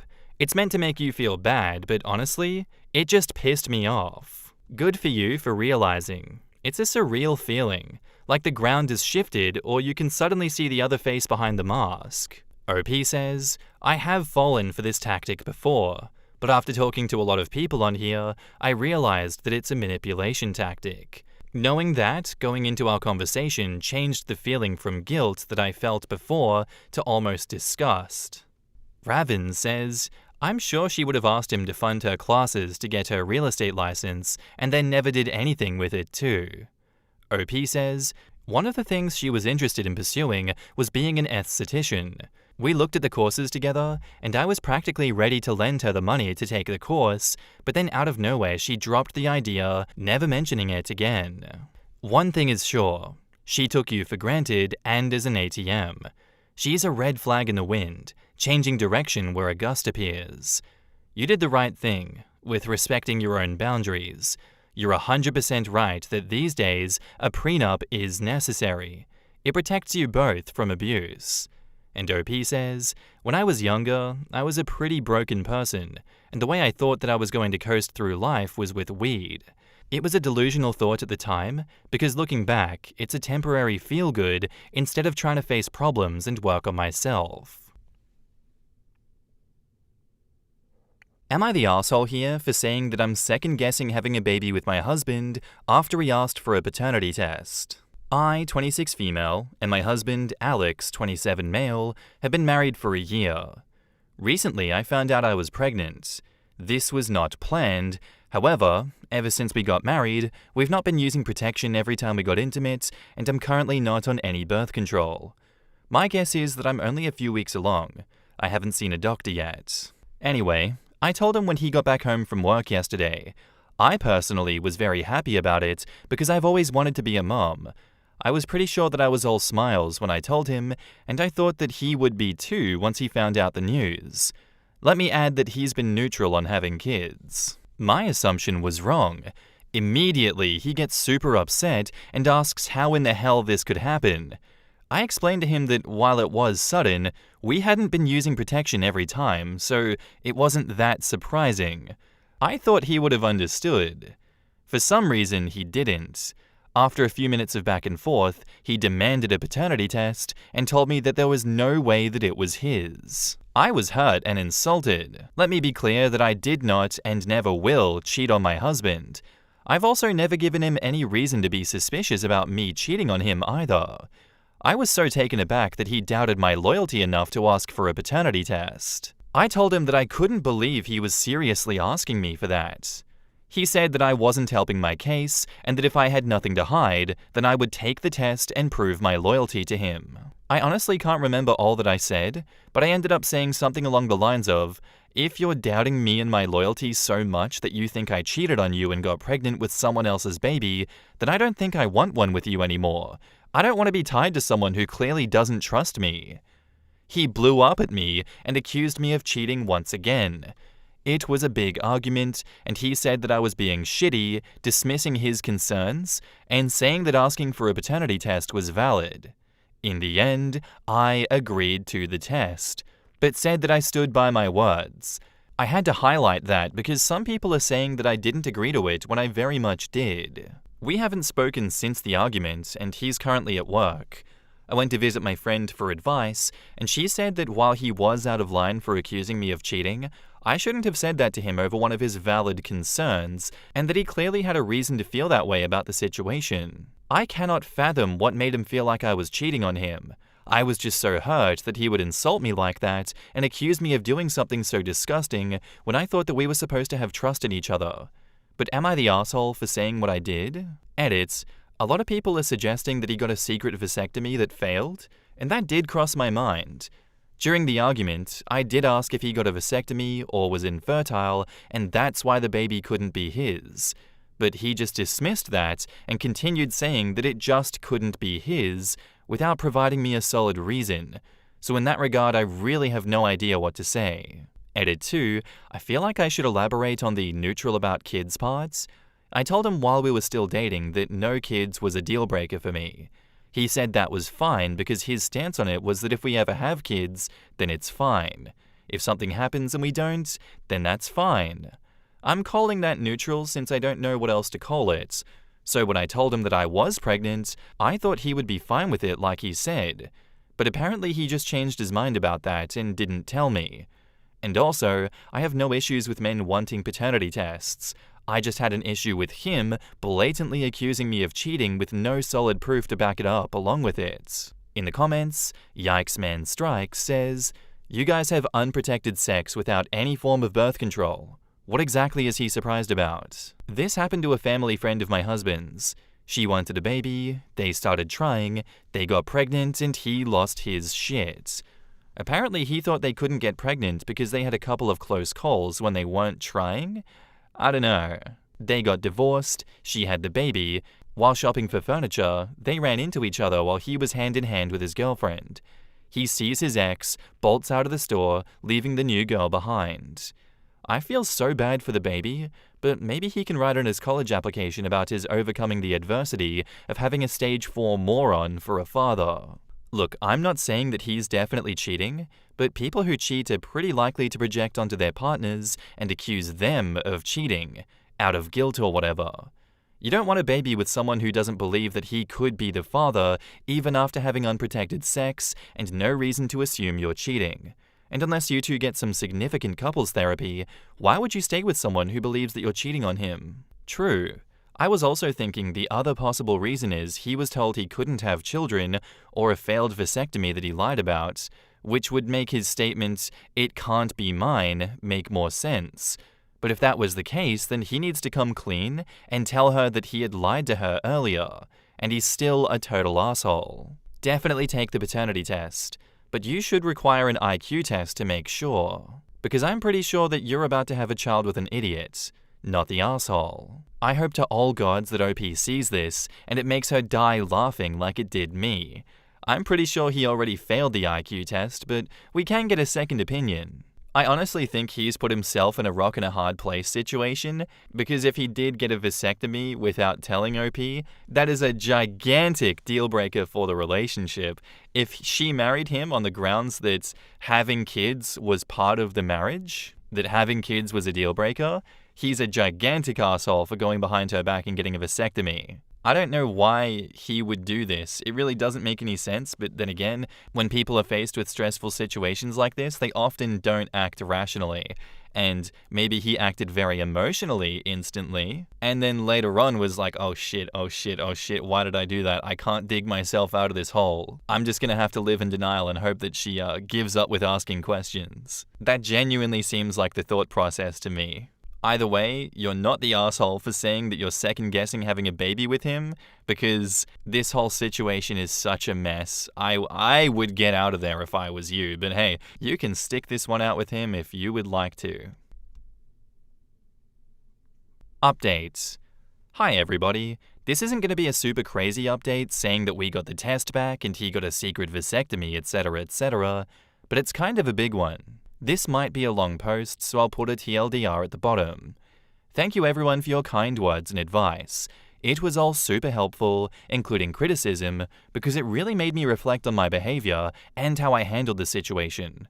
On top of that, I'm so sorry that I didn't really respond to any comments. There were a lot just coming in non-stop, and it was a little overwhelming. Moving on, after I made that post and he came home from work, I cooked him his favorite dinner and let him relax a bit before I calmly approached the subject again. I told him that I was happy to do the paternity test, just that I was a little hurt that he would accuse me of cheating on him because I loved him a lot and would hate to make him feel that way. I also apologized for what I said. I asked him if he was just overwhelmed and scared from the news, and that's why he accused me like he did. He said that wasn't it, and that was genuinely his biggest concern. He then told me that he wasn't willing to talk to me, say anything else, or negotiate about anything until after we get the test done. Bro is genuinely asking for a fight with that. What is going on? I would scream if my partner said that, like, what's your problem? I asked if he was sure, and he practically yelled at me, telling me to drop the subject for now. So I did, and so things have been super tense. I've been scrolling through comment after comment for what feels like forever. A lot of you said that he was cheating. I wanted to give him the benefit of the doubt and chalk it up to him being told he was infertile or something, but I ended up getting a really bad sinking feeling in my gut that I should check his phone.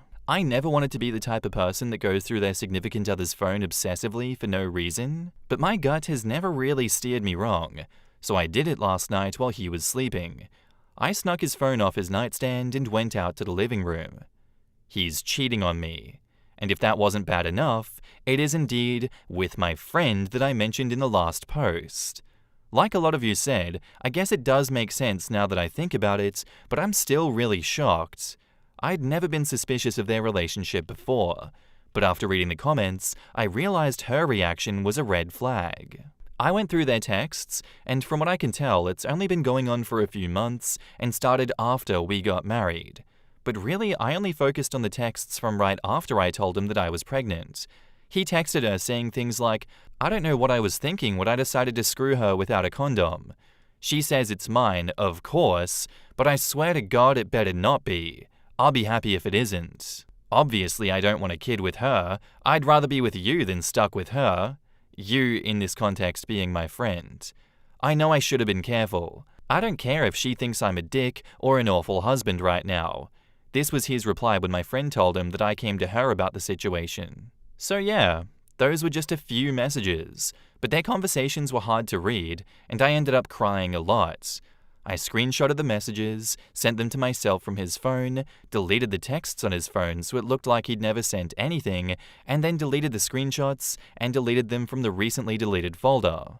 I also went on his laptop to check if they were deleted there too. From his texts, I gathered that he did not have a secret vasectomy that failed, nor does he think that he is sterile since he said himself that he should have been more careful, and he doesn't know what he was thinking. I don't think he'd be saying that if he thought he was infertile.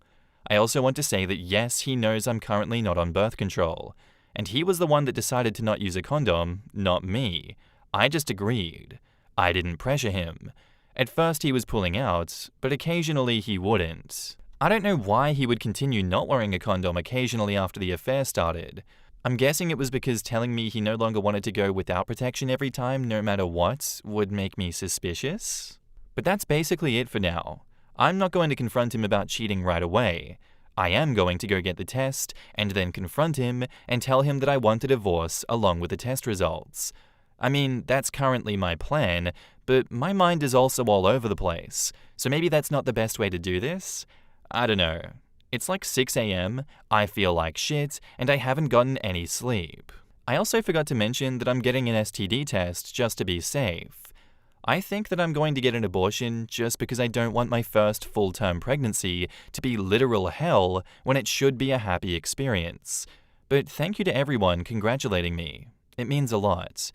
The next update will probably be after the paternity test, or whenever I feel like I need to update. In the comments, Froze Foot says, "Don't force yourself to stay in a toxic place while waiting. Leave while he's at work. Gather all of your things and be out by the time that he gets home. A friend's place, parents, relatives, whoever, doesn't matter." I would put both the paternity test results and the divorce papers in an envelope for him. If he needs to be served the papers, then do that. keep his number unblocked, but do not engage with any calls or messages. Same with his mistress. Homewrecker, you mean? Women who do this to each other deserve to be called what they are and shunned. And he's no better than his affair partner. OP needs to print copies of the texts, paternity test results, and send them to the affair partner's family, advising them that they were no longer friends and why. And to your damn husband's family, advising them that she has had an abortion because she didn't want to be tied to their cheating asshole of a son for the rest of her life. Drop a bomb in the middle of their lives and quietly exit stage right. Not the asshole. All good except saying that she had an abortion. That is no one's business but OP's. Not something that she needs to say or should say. Instead, she should phrase it that the stress, shock, and trauma of the betrayal by husband and best friend caused me to lose the baby. My only solace is that I no longer have anything tying me to an abusive, cheating bastard. God damn, that's a straight fire. Was your pen on fire when you wrote that one? Jesus Christ. Why are people like this? Just own up to your bullshit, good lord. I hope that OP has other people to support her through this horrible time. Totally this. And also to the people that say it's fine to ask for a paternity test, I just want to be sure. Yes, it is okay to ask for them. The implication is horrible. Don't be surprised that you get dumped on the spot if the woman in question has some self-esteem. Why did they get married if he was so disgusted by her? It's only been a year. How did he get to this point, and why not leave sooner? I genuinely asked that question so many times. Same as the deadbeat fiancé story where he was just there for the free ride, free rent, free utilities, he didn't have to raise the baby. That made sense as to why he stuck around, but then he ruined his free meal ticket by saying, I'm just less in love with you than you are with me. With this one, it doesn't make any sense. There was no positives to him staying married. Was this really just a situation where the fantasy of cheating on your wife was sexier than divorcing her and just being with the best friend? Keeping up the charade of a nuclear family with a healthy friendship with your affair partner and your wife, that was so much better than just doing the right thing and breaking everything off. Or just not getting married, like, how did this start? So many questions, so little answers, because obviously the other side is not going to answer those questions. But it does make for entertaining content, and I'm here for it, so thank you for the story, OP. I very much appreciate that. Our next post is by user Bon Burgundy, titled, I just need advice. Not all of the events that have happened will be put in to keep my anonymity, so forgive me for any spacey bits.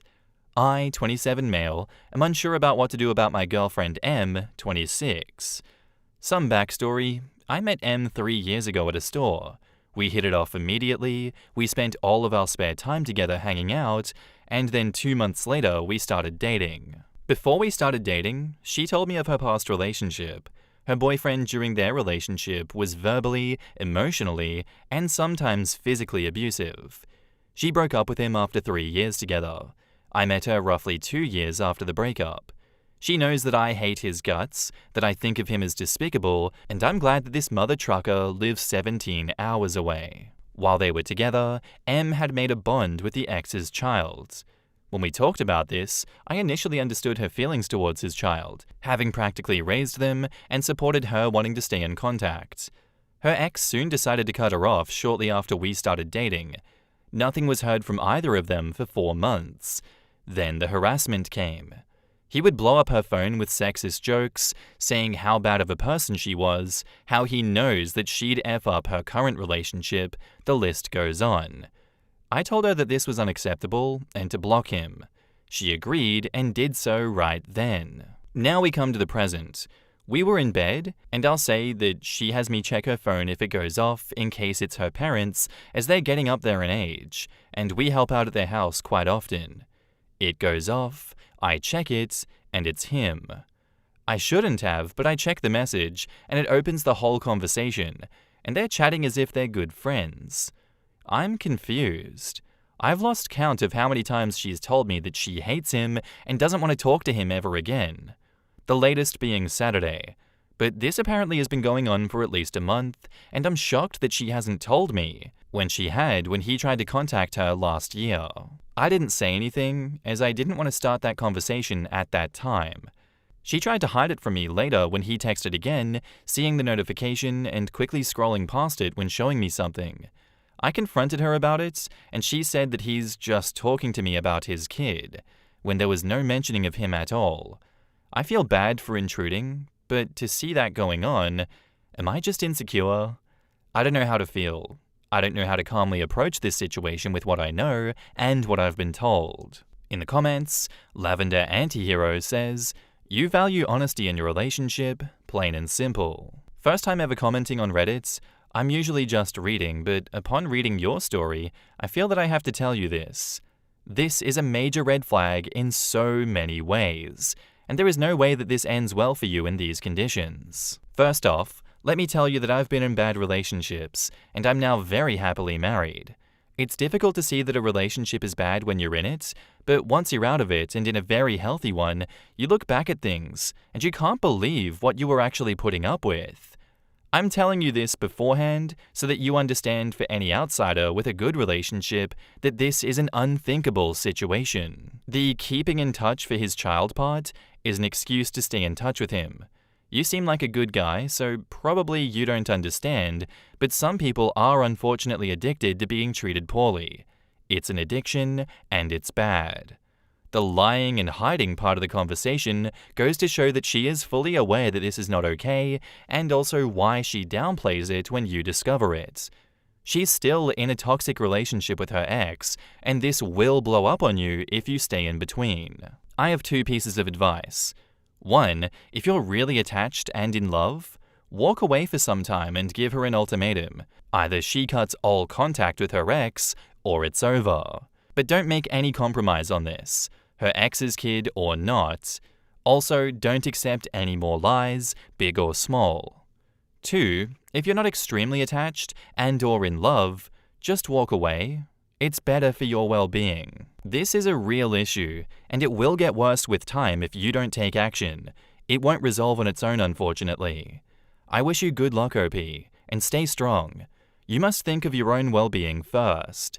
Keep us updated if you can. Yeah, I'm on board with that one as well. This is not a good situation. She is addicted to being treated poorly by her ex. Sometimes we just gotta learn these things the hard way, OP. You just gotta cut him off, be like, hey, unless you're gonna actually cut him off, which I don't believe so because you've hidden this for a long time, I'm out. This is not good for my mental health. You are nasty, Jazz. You need some milk, girlfriend. You gotta have some self-respect for yourself and stop going back to this guy. If you can't respect yourself, how can I respect you? Let's be so for real for a second, okay? I can't respect this hiding behavior. I can't respect this emotional cheating behavior. I can't respect anything that you're doing right now, so why should I stay? OP, this is why people say just bounce. Just get the hell out of there. It's not worth it. Someone else would do it better for you, I promise. Update. So I'd like to thank the users who took the time to respond to my post. In short detail, we broke up. I decided to have a sit down with my girlfriend. I asked her why she was really texting her ex. She said that she needed someone to talk to about life and vent, and apparently he's a better choice for that than I. I also was shown all of the messages. She didn't bother trying to delete anything as it would show that it had been. But he was clearly trying to drag her back or break apart our relationship. Subtle flirting and even some knight in shining armor bullshit. She told him she thinks that I cheated in the past with my former boss because I sent her and my manager memes and often helped her and her wife with projects to make extra money while they prepared to sell their house. Holy shit, the projection is crazy. I read multiple messages from him on how he would have beaten me to a pulp if he was still in town, how he was so upset that he put holes in his wall. Keep going. I want to know more about this. That's so sad and pathetic. Holy shit. Who is this guy? Kyle. Someone come get their Kyle. He's had a bit too much monster energy. That cheesy shit. How he would never cheat on her. He cheated twice. I hope y'all can see that he's also a narcissist. and insisting that me helping out was suspicious, as it was only during the weekend that I would do this, even though I always sent her pictures of the work I did, receipts for the supplies, and even footage of me working from their home cameras that they have for their 3 dogs, and there was never a question asked to me about what I was doing over there aside from what time I expected to be finished, and was normally done on time or early. Oh, and I didn't mention that she didn't tell him that we had gotten it sorted out, that I had never in fact cheated. She didn't tell him anything to dissuade him or defuse the situation after he had threatened me like that. Nothing. Whether she thought that it was serious or not, I was very upset by what I read, and I felt like I had no value to her, that I wasn't trusted. No matter what I did for her, it seemed that it wasn't enough. I pressed her. I told her that she has 2 options. She cuts him off and we go to therapy, or she can continue to have her chats with him and I walk away. Honestly, I should have just ended it myself, but I was curious as to what she would do. But it's over. She refused to cut him off, saying her only chance to talk to his child again is by talking to him. I told her that if a child isn't even hers, and a man who abused her is all she really cares about, then good luck with that. I grabbed my stuff and I left. Was that rude? Yeah. I let my emotions get a hold of me. I called her parents and ended up telling them that we've split. They're great people, and they told me they're sorry that things turned out the way they did. They've even invited me out for dinner on Friday, just me and them, so I can get some of my tools that I've loaned them and to talk more about this. Watch her accuse him of cheating with her parents after that one. If there's no CCTV footage of it, you obviously cheated with my parents. I thought about declining their offer to dinner, but her mum is too sweet for her own good, and her father and I always have a blast having a drink together. So I'm going Friday. I've doubled down on my decision, and knowing them, they probably won't press me to try to make it work. After all of this, I'm going to treat myself to a nice bottle of sake I've been saving in my fridge and just relax. Thank you for bearing with me on this huge-ass update. In the comments, It's All Mine Now says, there is every chance she will come back to try and reel you back in when she realizes what a trucking idiot she's being. Don't believe it, stick to your guns, and keep her away. She'll come to realize at some point that she's still in an abusive relationship with him and will want to grab back onto you just for some stability. But if she really cared about you enough, she would have chosen you this time. She's too damaged to be any use to you without making your life harder. Don't bite the lure. OP says, I agree wholeheartedly. I wouldn't be surprised if she tries to contact me today, but I'm going to turn my phone off at work for some peace. It's time that I focus on me and what I want out of life. Next week, I'm going to travel to DC for a weekend with my friends to just unwind and get away for a bit. She needs therapy, man. She really linked to this abusive shit under the disguise that she cares about the kid. She maybe does, but probably wants the D again. You shouldn't be caught up in this shit, and it's good that you left. You weren't rude, you were real. But don't vent to her parents when you see them on Friday. Just tell them that you were happy that you met them again and thank them for the nice hospitality. But after this evening, you can't come back to them again. Break down the bridges. Otherwise, she will try to come back to you with the help of her parents when she realizes, and for everything that's holy I hope she does, that Narc Boy isn't a good man. You should never be someone's second option. OP replies, this will indeed be the last time that I see them. I told them this when we talked about dinner, and while sad, they said they completely understand. But I'm going to give them at least the reason why we broke up. I'm not going to tell them everything, just enough to where they get the picture on how badly she needs help. While I will be grateful for them always, you're right when saying that it's time to move on. Maybe I'll give one final update if anyone's interested in that. Final update. Thank you everyone for your kind words, wisdom, and thoughts. Your comments have helped me so much. Alas, this will be the final update. M has tried contacting me non-stop, from calling me to messaging me on social media, begging me to talk with her and work things out. I replied only once, saying that I gave her a chance to work this out, to compromise, and to go to therapy together, only for her to refuse and choose her ex and child over me. Apparently, yesterday he cut contact with her, blocking her on everything. And honestly, I saw it coming. But he'll probably do it all over again when she finds a new guy. She's a wreck, and I pity her somewhat, but she's made her bed, and it's time for her to lay in it. I told her that there will be no second chance, that I was finished the moment she made her values clear, and again suggested she get therapy.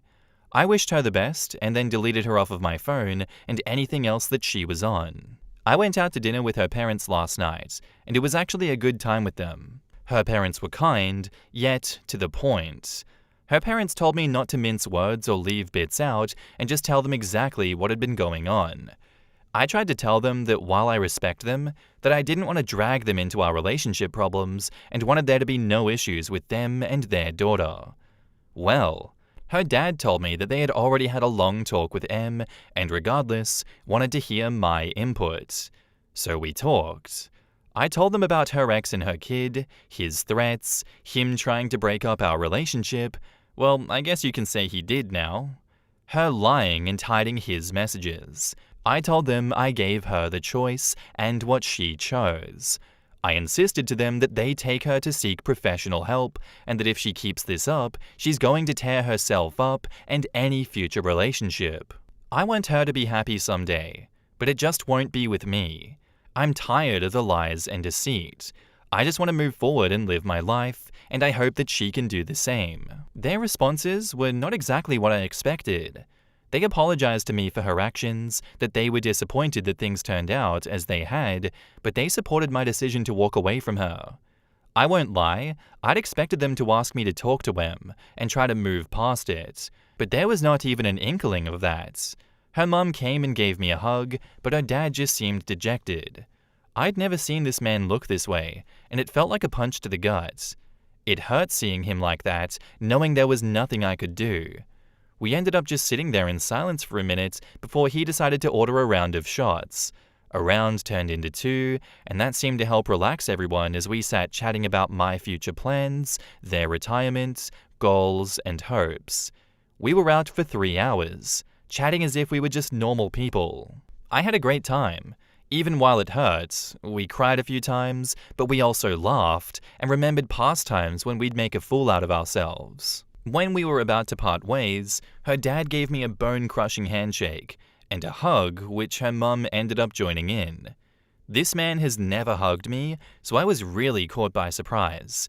They told me to take care of myself, eat healthy, don't sink yourself in alcohol, and just focus on getting through the days.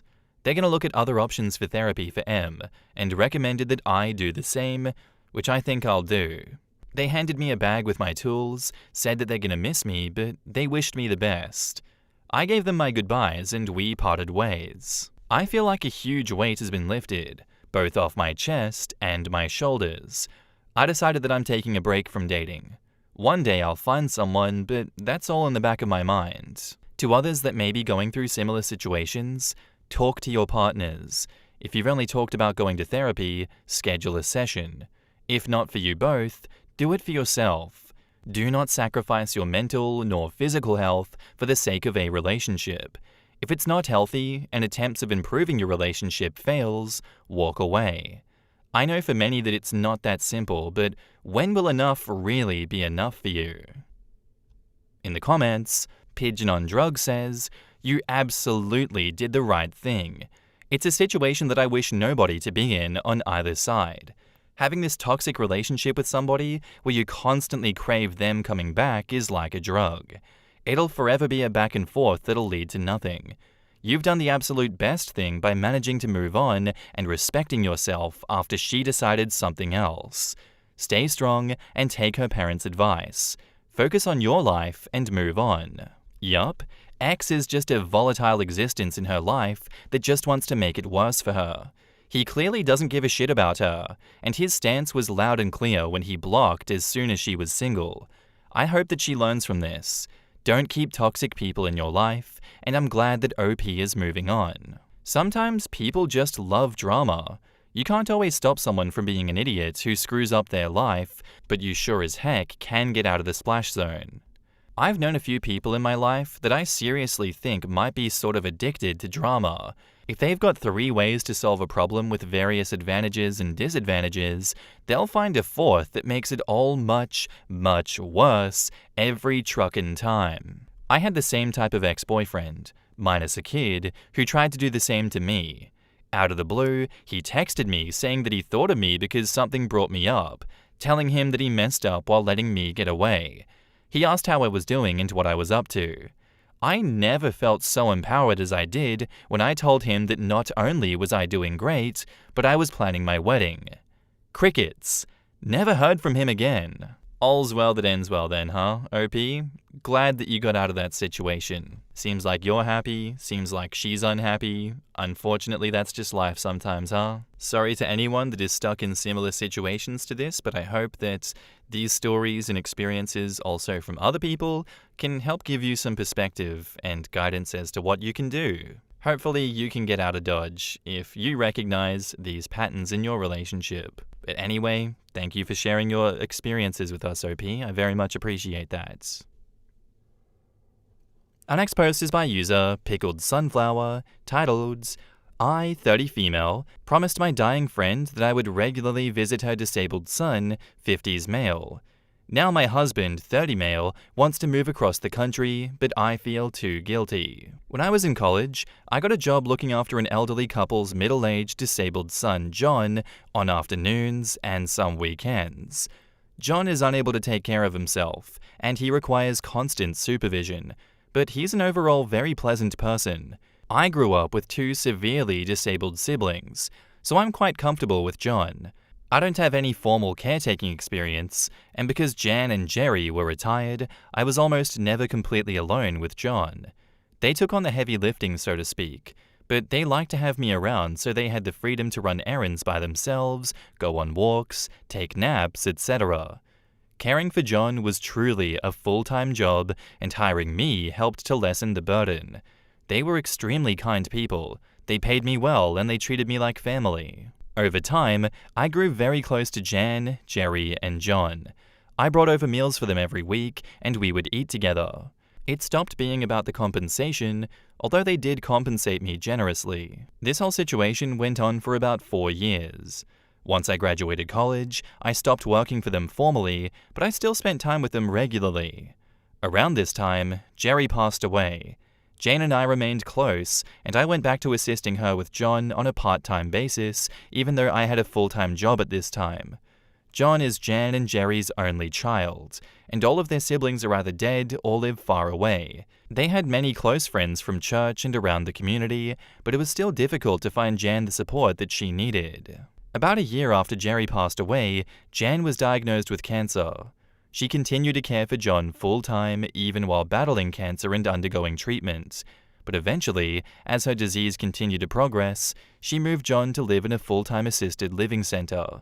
Towards the end of her life, we visited him together, and she expressed her fear that he would have no visitors and become depressed after she passed away. She asked me if I would continue to visit him regularly, and I agreed.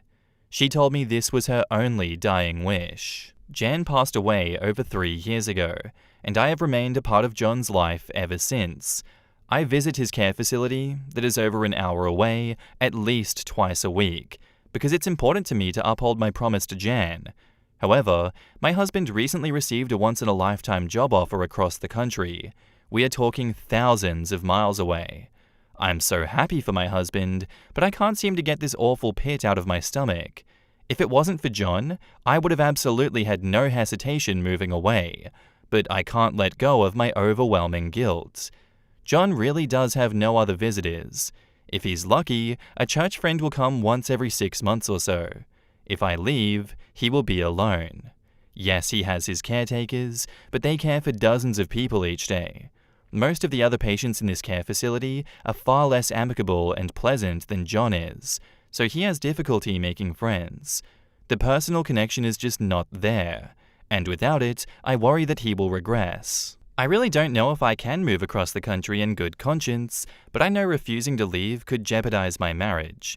Do I have any options legally if I wanted to pursue moving John to a care facility in my new city? Money is extremely tight, So I can't fathom hiring a lawyer or taking on any personal financial responsibility over John, but I just don't know what to do. Sorry for the length.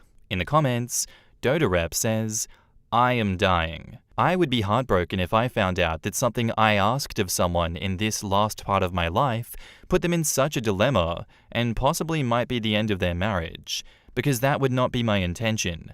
I do not know what she intended, but if she did mean that you should put your relationship to her son above that of your husband and later your children, then she asked too much. Others have given good advice on how to do this in the best way possible, but me, I hope nothing I say is taken this way, causing someone to consider to give up their life thinking that this is what I expect of them. See if you can get John an iPad so that you can still Skype him at least once a week. Make scheduled times in your calendar just like you would when visiting. Also, planning out a cool care package for once a month will help. Having some games like Words with Friends and other games where you can play against each other and some ebooks should help him as well. You deserve to be happy and make this situation flexible. Video calls are amazing for keeping in contact, but you could also start sending him monthly cards and postcards. John could start a collection, and they're a cool thing to get regardless of what your life is like. Back up to the post, there is an edit. Thank you all for the overwhelming amount of replies. I never expected that this post would receive so much attention. I'm still sorting through my feelings, but I have to accept that it would be crazy to put my life on hold just to be there for John. Thank you all for the amazing suggestions. I'm going to get John a tablet and plan bi-weekly conversations. That idea never occurred to me. We'll start video chatting before I leave so that he has a chance to get used to the new form of communication in conjunction with the usual in-person visits, of course. I'm also in the process of working with his church to find him more visitors. Thank you all so much. My husband thanks you. In response to the question over who has power of attorney over John, to be completely honest, I don't know. I would imagine it's one of his aunts or uncles. That worries me, however, because they're all in their 80s and 90s.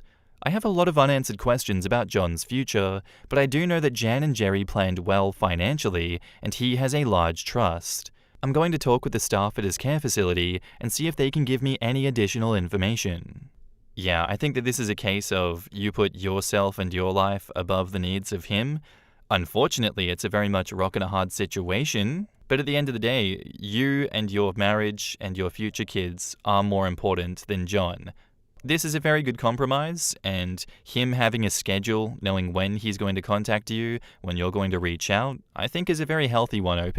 I hope that it works very well in the future going forward, but I do understand where your guilt is coming from, and I'm saddened to see that that is a choice that you have to make, but I think moving with your husband is far more important than staying. Update. Last time I posted, I was overcome with guilt about the prospect of leaving my disabled friend to move across the country. I honestly couldn't tell you the amount of hours that I cried over the situation. It opened up so many cans of worms. Before this, I was living on autopilot. Coming to terms with the situation made me realize that I'm still grieving my parents. I still feel guilty about not putting in enough work taking care of my disabled siblings, therefore putting the burden on my parents. I feel guilty about not visiting my siblings more. I miss Jan and Jerry terribly. I miss when I was younger and everything seemed so much easier. I didn't want to leave my home of 30 years, but I knew I had to. I was so scared of letting my husband down. I just had so many emotions tangled up in my promise to Jan, my commitment to John, and the prospect of moving thousands of miles away. I received so much great advice on my post. I know I didn't reply to most of the comments, aside from a few special PMs, but I really can't put into words how much all the support meant to me. It really helped me when I was in a low place. So here goes with the update. My husband and I bit the bullet and made the big move this February. Before I left, I bought John a tablet and we practiced video calling 3 or 4 times. Honestly, it didn't work very well. He didn't seem to connect with me as well through Skype. He was distracted and irritable. He didn't seem to recognize that it was me inside that tiny computer. The last time I visited him, I was heartbroken. I gave him a huge hug and a kiss. He's not normally super into physical contact like that, but he took it really well. I gave him a care package of some of his favorite candies and treats, and he was really happy. It was so bittersweet. I can't say I ever really felt confident in choice. We continued with video game calls bi-weekly until about 2 months ago when I received a call from his treatment facility that John passed away after choking on a plastic game piece. He was one of the most special people that I've ever known, and it's hard to accept the reality of him really being gone. It's still a shock to me just typing this out. I know that Jan and Jerry believed in heaven, so I like to think that they are all together, happy and at peace now. I miss all three of them very much. I can't thank this sub and my professional licensed therapist enough for the support. I know that this is a really depressing update, but I've wanted to thank all the commenters on my original post for a while, and it seemed fitting to make a final post. In the comments, Scoxley says, John's mother was asking for you to do what you could to make sure that he wasn't all alone without her. You went above and beyond to do all you could and to not only check in on him, but to treat him like family, to the point of almost putting him before your own husband. I can't imagine that's what John's mother could have intended. She certainly wasn't expecting you to have to spend decades of your life tied to caring for John for her sake. I'm so sorry that John passed away. I'm sure his mother would have been so overwhelmed with the care that you showed for him, and through him, for her and her memory. I'm also sure that John would be incredibly grateful for how amazing you were with him. Neither of them would have wanted or intended for you to give up your life to make his life a little better. You should be so very proud of yourself. Very few people would have given as wholly as you did. I really hope that you don't beat yourself up for moving away, as you absolutely did the right thing. You are clearly a very thoughtful, kind, and caring person, and I wish you all the best, as it's what you deserve. I genuinely did not expect that ending, and now I'm gutted. OP went above and beyond, and I'm so glad that John wasn't alone for the rest of his days. I hope she's been able to find peace since this was written. It seems like a majority of the OP's formative relationships were highly based on the idea of obligation to fulfill a specific need within another person's life. And while all of the people are clearly described as loving and kind, and clearly deserving of OP's support, I think she may never have had a model for how to pursue her own life goals. I particularly noted the line about putting the burden on my parents, which was not possible for OP to do. Caring for her disabled siblings was certainly something she could help with, but that burden, of the caring, not the siblings themselves, was never hers to begin with. She could not put it on anyone else. No one is a villain here, and what a sad outcome, but I think it's time for OP to discover who she is and what her goals are outside of the bonds of obligation. Yeah, I have a feeling that OP might have grown up as a bit of a glass child, so she's not used to putting herself first. As sad as that situation is, I do hope that OP will be able to move on and let go of the guilt over time. She truly did all she could. Am I the asshole for breaking up with my girlfriend over her parents? I, 23 male, have been dating a girl for about 1 year and 3 months now. When we first got together, she warned me that her parents, mainly her father, is a bit crazy. And boy was she right. When we first got together, everything was good, no issues with them, and I heard good things back from her that her parents liked me. Her dad's a very straight and narrow type of guy, his way or the highway. He has a lot of control over her. She has a curfew and isn't allowed to stay over whatsoever. Don't even think about it. Which I can somewhat respect considering she still lives at home, etc. She's not allowed to attend any of the weekend trips that me and my family go on, even though her parents are invited to them as well. There was one instance where he did say yes that she could go on one camping trip with me and my family, and what an F-up. We were lying in bed at night about to go to bed. We have very limited service where we are, so text messages and phone calls kinda come when they want to. She gets a text message from her mother saying to call her ASAP. We blast out to the road to try and gain some better cell service for a phone call. She reaches her mother, and her mother tells her that she is here to pick her up. We passed by her on the way out, but didn't clue that it was her. We meet up with her mother, and she says that her father sent her up here to get her. We're about 5 hours from home. So here we are thinking something terrible has happened for her to drive 5 hours to come get her, only to find out that he just wants her home and regrets saying yes to her going. We stood there and talked for roughly 2 hours, and her mother insulted me multiple times for reason as dumb as the genre of music I like. Let me remind you that her parents were invited on this trip, but they chose to stay home. They both end up staying with me and my family for the night. Her mother waking up and leaving before the sun rose due to fear of embarrassment. She goes home later that weekend to find that her mother is in trouble with her father because she went up there and tried to get my girlfriend to come home, which would then go against his word that she could go. Then my girlfriend was also in trouble for not listening to her mother. Sounds crazy, right? Well, just wait. Her mother has always been nice to me, making me coffees and sending me home with leftovers, etc. Her father has always been nice to me as well, even though he always has something to say behind my back to my girlfriend for something as small as the vehicle I drive isn't a high-quality, long-lasting Toyota. He's just like me, for real. Toyota Corolla #1. Just recently, for Family Day, I invited her family up to my father's house to go ATVing. Something I've done on a few occasions, but they've never taken me up on my offer. But this time they did. The morning of when they were supposed to come, her dad says he isn't feeling well. Which is fine, no pressure. He ends up saying that he's going to pass, but that her mum can still go, and he'll load the ATVs for her, and she and my girlfriend can go together. So the ATVs are loaded, trucks packed, and they're ready to leave. At the last minute, he says to her that this isn't a good idea because she's never towed this specific trailer with this truck. She's been driving big trucks and trailers for over 30 years. They owned a landscaping company together. She ends up starting to second-guess herself and ends up bailing too, but she still decides to come up and she'll just ride one of our machines. The day goes by, we have an amazing day, and she goes home to find him in a fit of rage that she went out without him and all this other stuff from past experiences with her. Nothing bad. She's a very good wife and mother. He's just out to lunch. He ends up kicking her mother out for this, and she goes and stays at a friend's house. A few days go by, and she comes back and they talk. My girlfriend overhears them talking about me, mainly him yelling at her, and she's just listening. He tells her that she emotionally cheats on him with me because of how nice and helpful she is with me. The coffees, leftovers, etc. Turns out he doesn't like that she's nice to me because I haven't put in the work.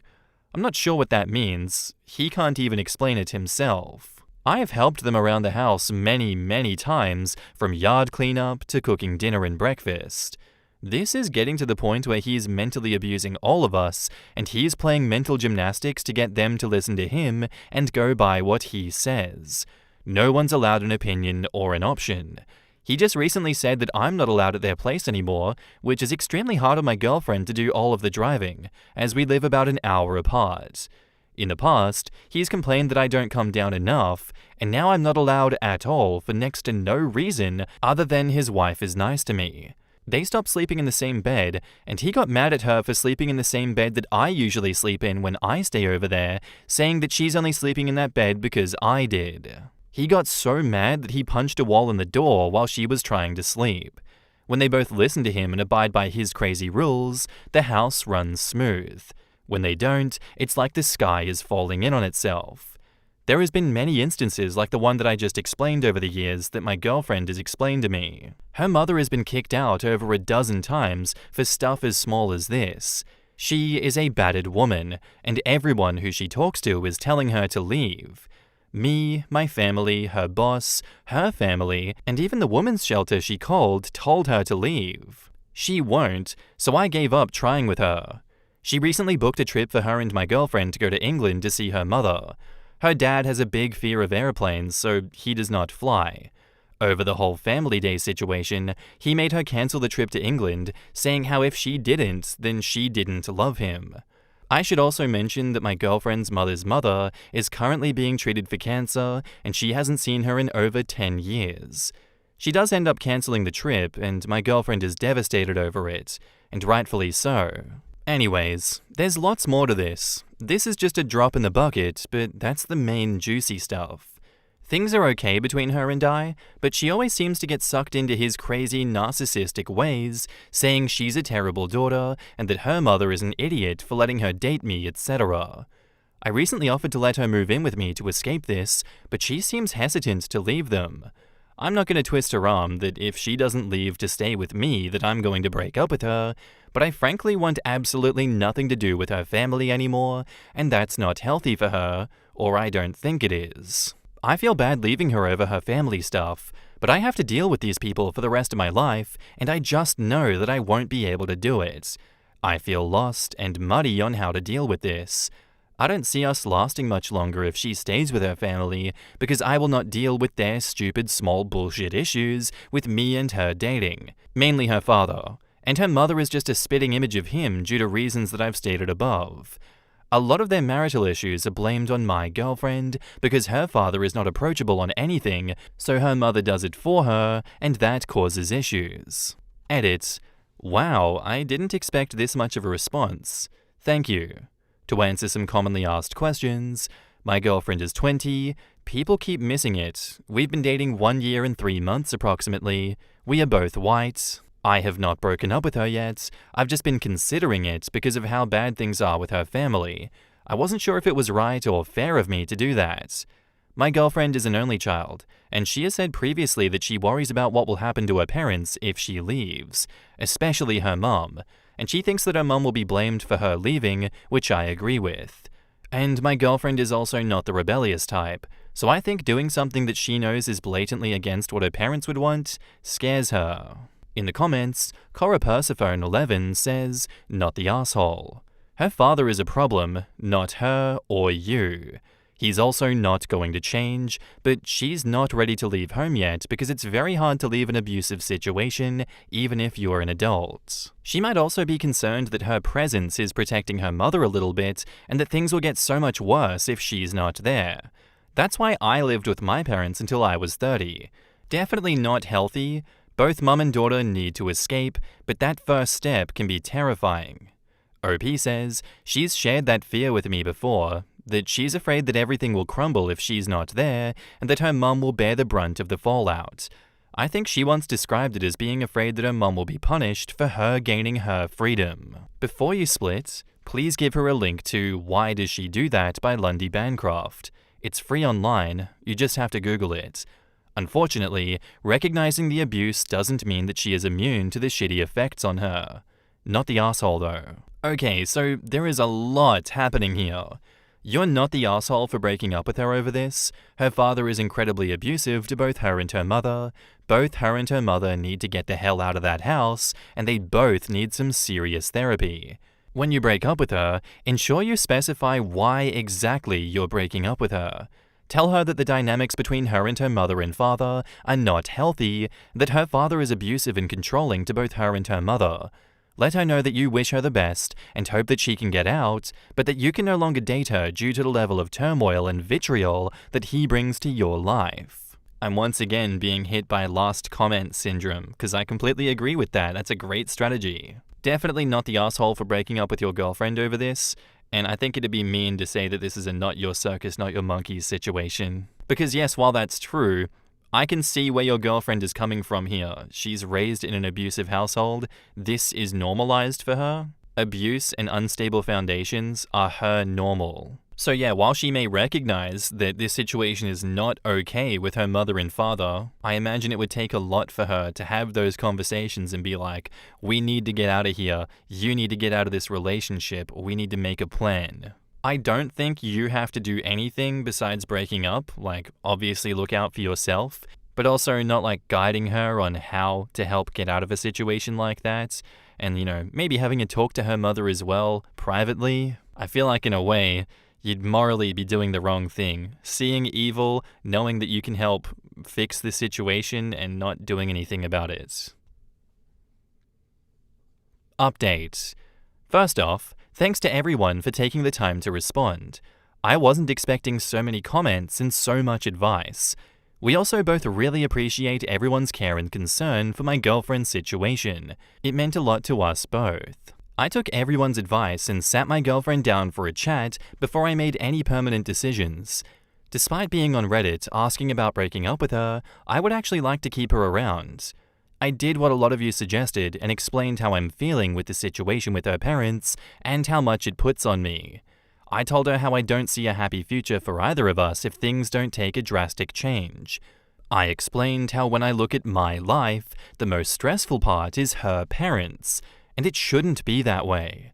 I also told her that I don't feel good bringing any future kids into that situation, and that my days shouldn't be spent worrying about her and her family constantly and waiting for the next big blow-up. She was super upset that I was at the point of ending it with her. She reminded me of how she made me promise that I wouldn't ditch her because of her parents, which made me feel very guilty. I told her that I love her and I don't want to hurt her, but I also need to protect myself too. She said she understands that completely, and it's along the same line of reasoning for why she wants to move out, that she loves her parents but has to protect herself. She apologized several times for letting it go this far and dragging me into it. I could tell that she felt absolutely horrible about it, which made me feel horrible in return. Something must have finally flipped for her because she asked if the offer of moving in was still on the table, and I told her that it absolutely was. I asked her why she changed her mind, and she said that she could never look at her parents the same for being the reason she lost a good guy who she loves, and that she didn't want to go backwards anymore. So she moved out, told her dad where he could stuff it, and I'm happy to say that we're unpacking her stuff and getting her settled in as I type this out. She also has agreed to severely limit contact with her parents, and any contact she chooses to have with them will have nothing to do with me, and they'll have no place in our lives as a couple unless we're both okay with it. In the comments, Me Folly says, "And couples therapy so you two can learn to build a healthy future? Even if she can't or won't or isn't ready to do individual therapy to unpack her family relationships, you can truthfully say that doing couples therapy is her gift to you, proof that both of you want to work together." OP says, "We would love to get into therapy, and I know she wants to do individual counseling, but it's expensive here and usually has a long wait list." There are so many resources available to you and your partner, regardless of income. It's about need. Look into counseling. I think you're both making a huge leap, and that help may take your success to a new level. Try it again. Keep looking for resources. I swear on my life, you both will find something if you just look. Look while on the toilet or sitting in bed or the couch. You can do it. There are amazing things out there. Just look. Good luck. You should understand that when someone leaves an abusive relationship, it doesn't always take the first time. Her relationship with her father has been abusive, but it's all she's ever known. It's her normal. If she's not in therapy, then she needs to be. Therapy will help her to understand how to be in healthy relationships. My mum was always like this. Had to be in complete control of everything. Was always right, never wrong. She still wonders why I enlisted the day after graduating high school and didn't talk to her for 3 years. I had a good friend in high school, and her brother committed while at college. Her family changed immediately. Her parents took complete control of her life and hated letting her out of their sight. When she went to college, her parents moved to that city, and she lived with them and went to class. Afterwards, she was not allowed to go on any trips unless they came as well. They came to our wedding as her +2. They are not allowing her to get her own job or anything. It seemed suffocating. This father is going to go postal. I hope the mum gets out before she gets killed. OP better make sure they have security cameras and dash cameras for when the angry and irrational father inevitably shows up. The poor mum is a classic abused woman. We can only hope that she comes to her senses if she survives after he ends up putting her in the hospital. It's coming. Not a matter of if, but when. Girlfriend's father is abusive and controlling to both women in his life. Terrible. Yeah, I don't think it's a completely happy ending there because I wanted them to do something for the mother, but they just abandoned her. And sometimes that's the most you can do. I completely understand where they're coming from, and I completely understand they had to do that to get girlfriend back on the right track. But this is just one of those situations where life isn't fair sometimes, because if they do intervene, I can't imagine it's going to go well, and there's going to be hell to pay for the father. This is like North Korea, where if you escape the country, all of your family and all of the relatives as well get sent to a work camp. Like, it's great that you get your freedom, but your family is sentenced to a life of hell for your freedom. I hope that we get another update in the future as to the mother being safe. I don't want to hear an update with her being in the hospital. I don't think I could handle that. Anyway, OP, I hope that you read the comments of that last post and take some of the advice from other people there. Thank you for sharing your story. Our next post is by user PlainRoof8162, titled, "Am I the asshole for telling my dad's ex that she could have been my mum if she didn't cheat on my dad?" Let me describe my family a bit.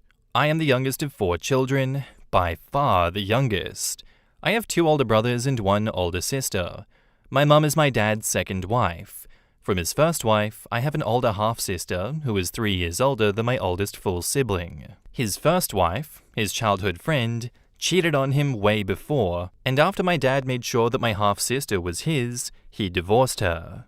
He met my mum a few years later, and they tied the knot, and the rest is history. My half-sister has always been welcome in our house. She gets along really well with all of us and even calls my mum auntie.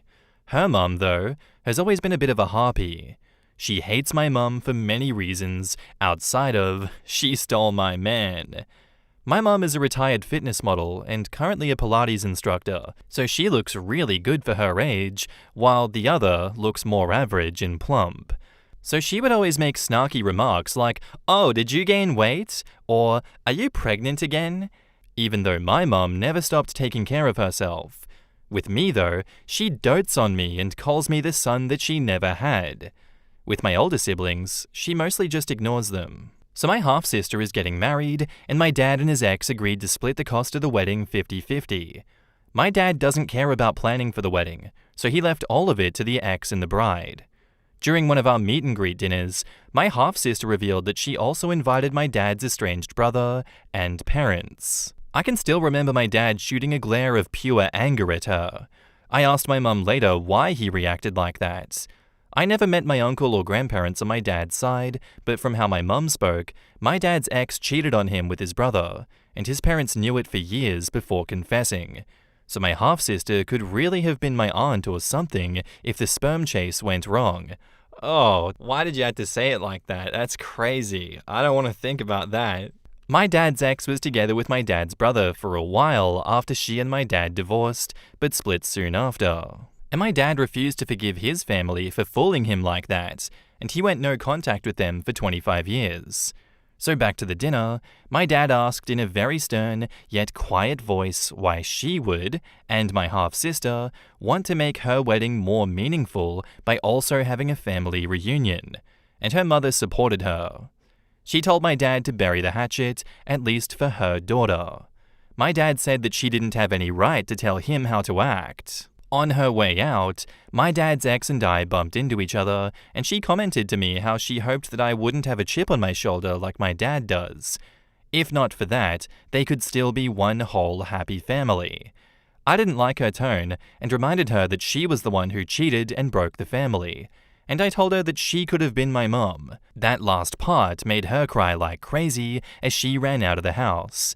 My dad asked me what happened, and I told him, and he just grunted. Did I go too far? In the comments, Assistant's OK says, "Not the asshole. She constantly talks shit about your mum, makes a snarky comment about your dad, and you responded.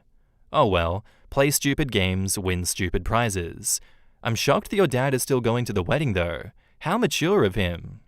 And OP says, "Well, my dad is struggling with that at the moment. He really doesn't want to see his brother and parents because he says that there are lines that family don't cross." I mean, honestly, I think he should have had a conversation with your sister, emphasizing that this would not be a family reunion.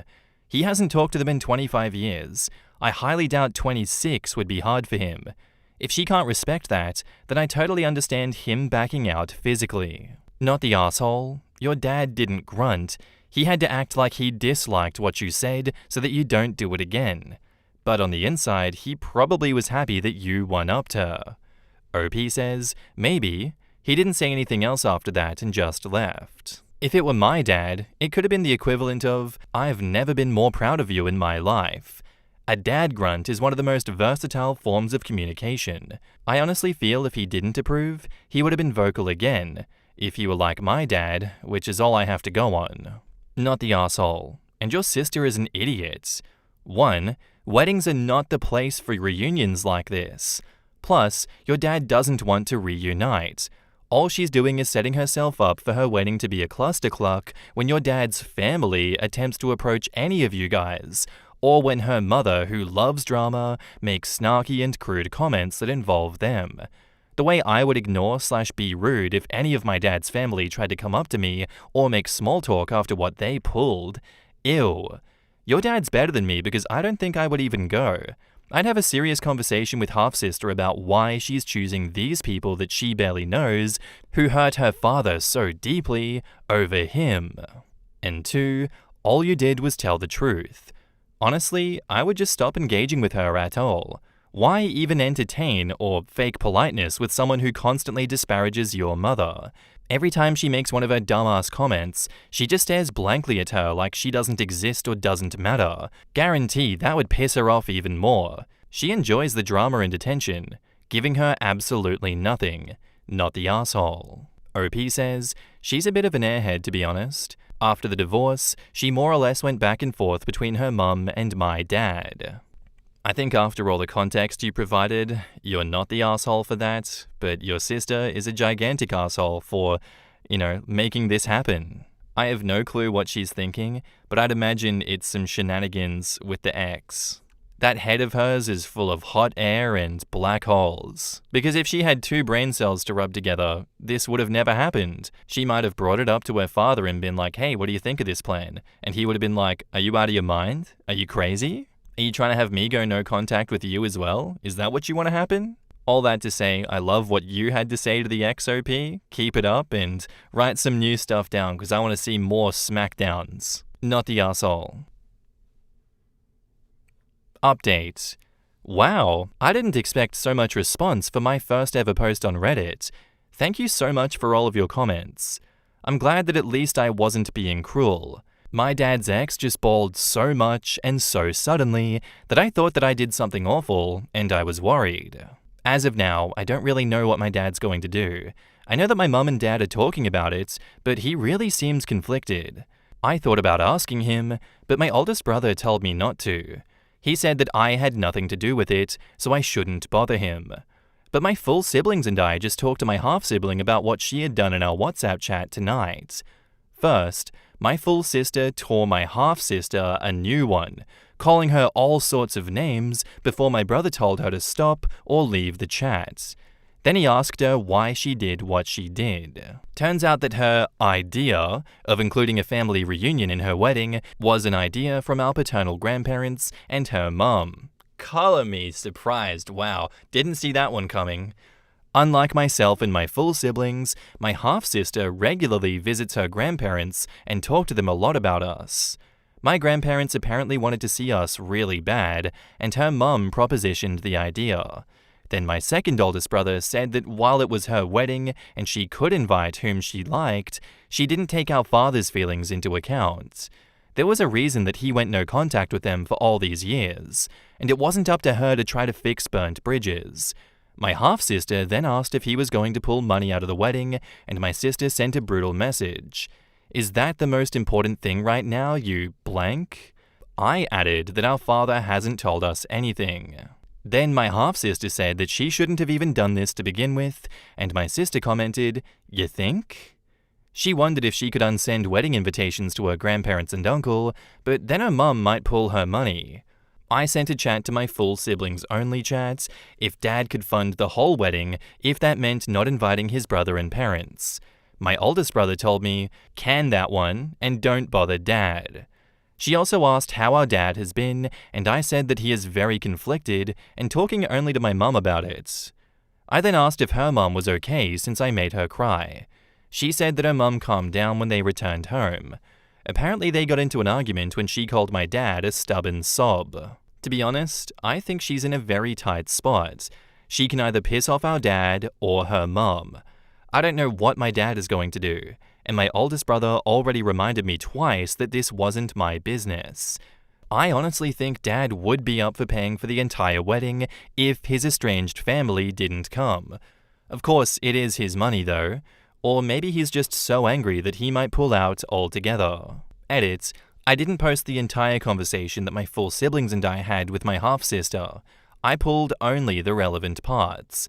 What I was thinking when I thought my dad could pay for the entire wedding was, doesn't Dad hate his family to the point where he would pay for everything just for them not to be there? I wasn't actually suggesting he pay for everything. That's stupid. Looks like a lot of you are wondering if my half-sister knew what happened between my dad and his family. She knows that they've hurt him badly and he's never forgiven them, but not the specifics of how they had hurt him.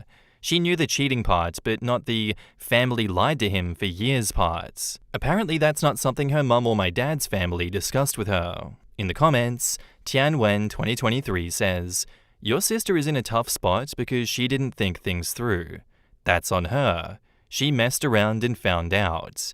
Don't recommend your dad to fund the whole thing because weddings are expensive and that's not your money to offer suggestions with. Your half-sister is already an asshole. Your dad doesn't need another dumbass asshole making plans with his money while disregarding his feelings. God damn, straight for the jugular. Stay out of it. Her wedding is none of your business. Let your dad decide if he wants to pull out funding or if he'll fund and decide not to attend. Don't believe whatever his ex or your half-sister say about the other side being uninvited. They pulled this bullshit now, they can ambush your dad with his relatives during the wedding day. And once all the money has been paid out, what's to stop his parents and arsehole brother from showing up regardless? I think OP's dad should pay the agreed-upon share and then decline his wedding invite, as should OP and their siblings. Half-sis is only concerned about the financial aspect of things, rather than the hurt and betrayal that she has caused. The apple doesn't fall far from the tree, eh? Having her father's side of the family refuse to attend will only save her precious money. Not the arsehole. Your dad has been so disrespected in this mess. If I were him, I would pull funding of the entire shit show. Let the circus die the premature death that it's destined for. Keep supporting your dad. Good luck. When I first read this update, all I could think was that the sibling relationship just went kaboom. OP seems very naive and forgiving, but his older siblings are not happy, and his sister was the rock star of that chat. Half-sister just destroyed her relationships by siding with her cheating mum. Heck, if I was the half-sister's future husband, I'd be looking around for a door too.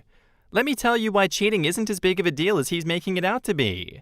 Nope, Chuck Tester. She decided to invite the affair partner and people that her dad, who has maintained what seems like a cordial relationship with her cheating mother for her sake, kicked out of his life 25 years ago because mummy said so.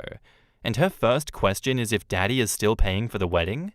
The rotten apple did not fall far from the rotten tree. Using a wedding to force a reconciliation between families is one of the stupidest decisions that someone can make while getting married. It's easy to say that you should forgive that person when you're not the one who got wronged and doesn't know the details about it. There's a bunch of similar stories that show how you can nuke relationships by doing things such as 1. The runaway groom whose siblings helped him leave the altar when he finds out his fiancée secretly invited his estranged mother to the wedding. 2. The brother who got upset for not getting invited to his brother's wedding because the bride is his ex-girlfriend, who had cheated on him with brother's ex-girlfriend.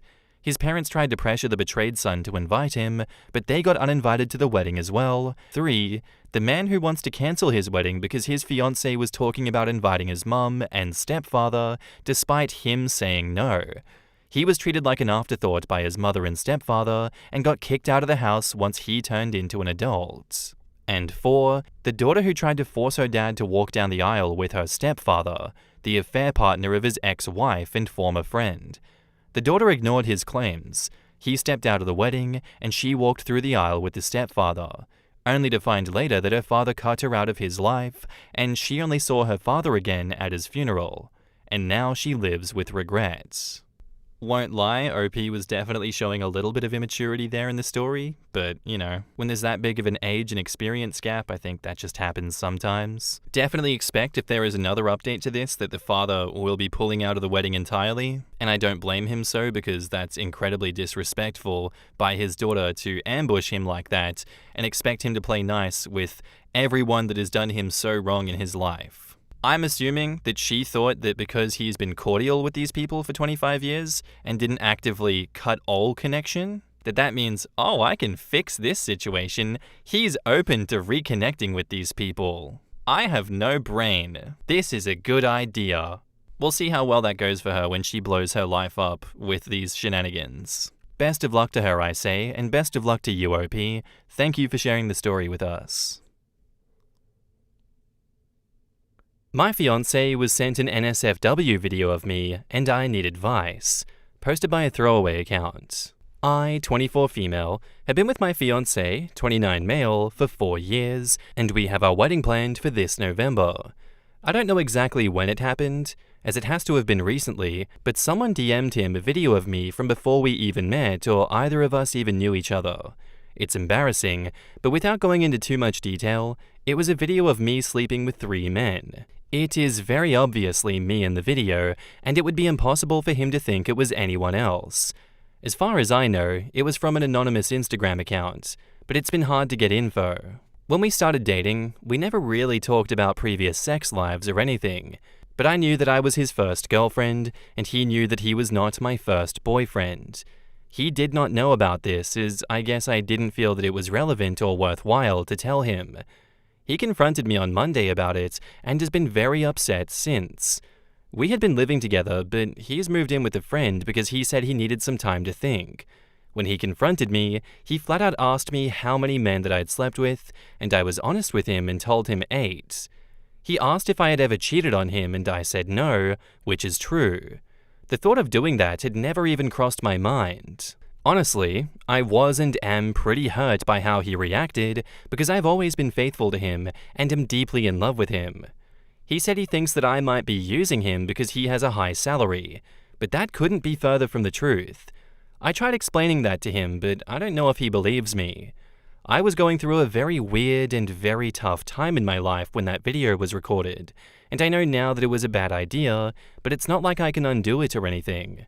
I guess I'm worried that he's going to break up with me over this, and I really would like advice from the community on how to handle moving forward with this situation. In the comments, Natasha Overworld says, "There's not much that you can do. While we are usually aware that our partners have a sexual history, it can be hard to handle when it's shoved in our face. I hope he recognizes that you both love him and are faithful to him, and he's able to process it. But definitely keep an eye on anyone who has been muted about your marriage to him suddenly popping up. It's helpful to know who's trying to sabotage you." OP says, "Thanks for the reply. I feel terrible for what I did back then, but also feel like he's acting like I cheated on him, which I don't think is fair. I didn't think that we really had any problems in our relationship up until this point either, and everything was going so well. Is there any way to tell from an outside perspective that it's an old video? Like, you know when it happened and that it predates your relationship, other than your word, how does he know that? Most people know that their partner has a sexual past. It's still uncomfortable being confronted with that past in such an abrupt and unexpected way. If, on top of that shock and hurt, he also just has to take your word for it that this video occurred before you got together, then, well, I feel for him." OP says, "No, I guess there wouldn't be anything that would show for sure that it was old." In his mind, he's questioning how well he actually knows you. The good part is that since that didn't come up in discussion, you didn't outright lie to him. The downside is that this wasn't something that he was prepared for either. Give him some time to sort out his feelings and have a discussion about it when he's ready. Be honest about everything that he asks, and if there are more videos out there somewhere, be upfront about that too, just in case. One other thing that could be an issue, did he see you do anything in that video that you aren't willing to do with him? That could be a problem too. A lot of how you proceed is going to depend on his ability to deal with this, and that's largely out of your hands. OP replies, "I have never lied to him about anything and would have been honest about this or anything else if he had asked." Well, I didn't think you had, and it's helpful that you haven't. At most, he might consider this a lie of omission, but that's not really fair given that these are things that he never asked about. In his mind, he didn't picture you as the sort of person who would do something like this. Now his perception has changed and he's wondering what else he doesn't know. This isn't to say that you did anything wrong or that you lied about anything, but expect that he's going to have a lot of questions that he never thought to ask before. I'm speculating, but I think understanding his possible sides of things might prove helpful to you about how to address them. OP says, I totally get that about him seeing me as someone that he didn't expect, and I wish that there was something that I could do about that, I guess. I was going through a lot and have worked to change myself. At this point, all you can do is be honest about who you are now, who you used to be, the work that you put into change, and why you wanted to change. Whether he can deal with those answers in a healthy and productive way is largely out of your hands. And OP says, that makes sense. I can absolutely see where he's coming from with this one, especially with you being his first real girlfriend. That would be a gigantic shock to the system for a lot of people. I don't even think that this is a lie of omission all that much, because are you expected to be getting with someone and be like, oh, by the way, there's a video of me out there having a foursome. If that's sent to you, I just want you to know that that exists and that's part of my past. That's a very weird thing to bring up, and I wouldn't even expect someone that I'm dating to bring that up. I feel like that'd be very jarring and weird. Regardless, what's done is done, and, I don't really think that you can find those who sent it. It was a dick move, but, people are gonna be people. And now, on to the update. So I posted about this back when it was happening, but I guess I never found this subreddit, so I wanted to post it on here too.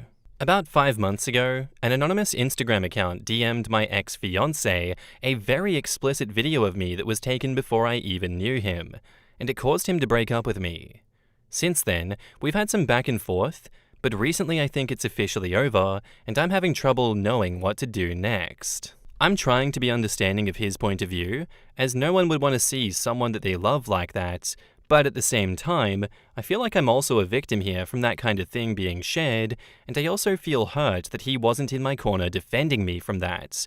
From the various discussions we've had, he has said he simply can't see himself spending the rest of his life with me after seeing the video, and that he feels that I misled him by not bringing up that I'd done something like this when we first started dating.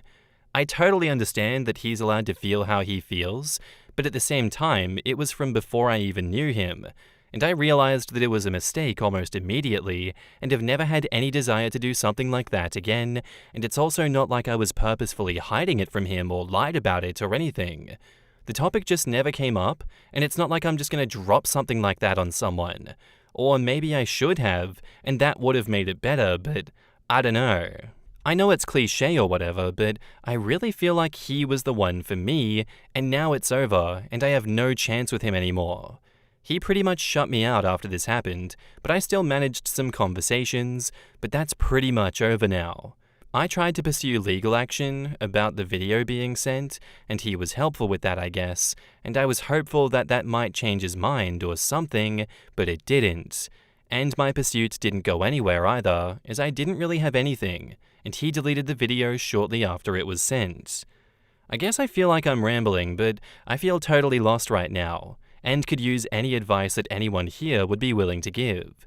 This is the first real breakup I've had, and I get things get better with time, I guess, but I'm just having a hard time accepting that it's over right now. In the comments, Sergeant Hennessy says, "Going back through your account history, this sucks to hear.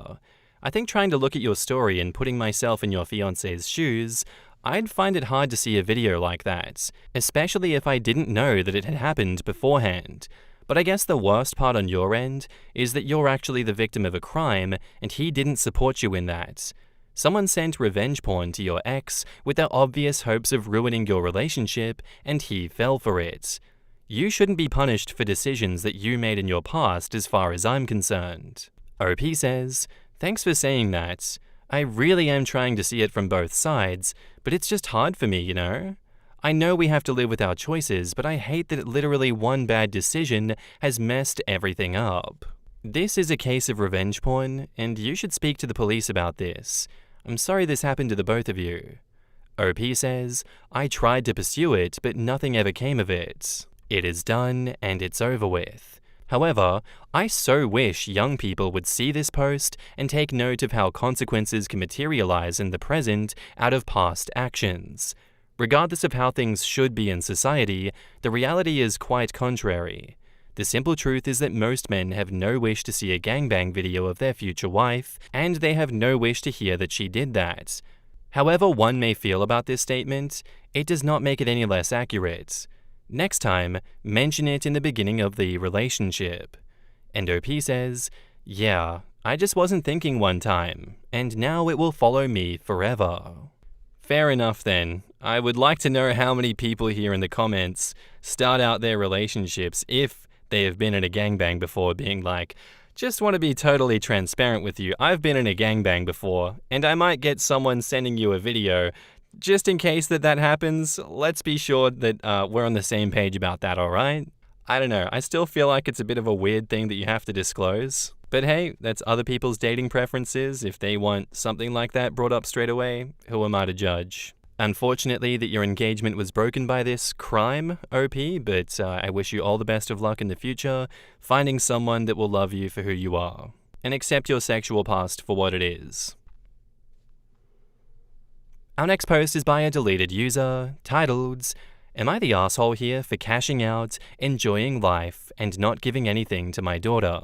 I, 57 female, lost my husband of 25 years last year.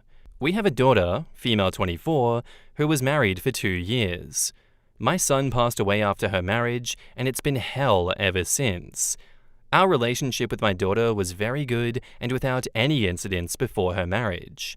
She was sweet and loving and was a great daughter overall. She got married to the man of her choice, SIL, son-in-law. After that, it has all been downhill. She stopped coming to our house, stopped responding to our texts and calls, going almost no contact. We weren't rich. Although my husband had a lot of assets, they haven't been liquidated. When he died, he didn't leave a will because it was so unexpected. After his death, my dear daughter didn't even attend his funeral, nor in any other functions. She didn't even call to ask how I was. Barely 6 months after my hubby's passing, she and sister-in-law barged into our house and brought with them a lawyer who told me to sign on some documents and a blank sheet. I know the legal processes and am not ignorant. I asked her what was in that document. I don't know what I did, but here she was, demanding me to sign some unknown documents and a blank sheet and not answering any questions. I asked the lawyer what it was about, and he said that it was for transferring all the assets in her and sister-in-law's name. I said no. Here, it got violent. She attacked me and I had to scream for help. I didn't call the cops, but I told her to get out before I did. She was adamant about me signing and tried to take my thumb impression. At this point, my neighbors had come over and had witnessed pretty much the last part of forcing. My neighbor, bless his heart, physically kicked them out. After this, I was shaken and very hurt. I don't know what I did, and I was honestly scared for my life. She kept sending me messages though, not threatening because maybe her lawyer told her so. She kept on sending sweet messages, thanking me for making her her beneficiary, transferring all the assets to her, etc. I was disgusted. A week of harassment later, I decided that I had enough. I wanted out. So I met my lawyer, and he said since there was no will, I was the sole owner of all assets and could do as I wish. Long story short, I sold everything, made 8 figures, bought a new house in a place that I'd always wanted to be, far from everyone. Now I plan to enjoy the rest of my life traveling and generally doing things that I haven't been able to do, but which I've always wanted to do. I recently heard through the gossip vine that my daughter tried to start litigation against me shortly after I sold and left, but it fell through, as everything was in my name now. She now wants me to meet and is pressuring her lackeys to contact me and make me meet her. I said no. I don't understand why she did that because it was all going to be hers anyway. They don't know where I am presently, and I'd prefer to keep it that way. I'm no contact with her and sister-in-law and don't have any social media except Reddit's, but am I the asshole? Edits, the amount is not in dollars. If converted, it would come around lower 7 figures. Edit 2, no I'm not from USA and English is not my first language. In the comments, Honey Badger on Crack says, report this lawyer to the bar. Yeah, that lawyer needs a couple of decades as a Denny's line cook to think about his life choices. If that's not malpractice, then I'm not sure what is. Unless he's not an attorney at all, but daughter just pretended that he was one to intimidate her grieving mother.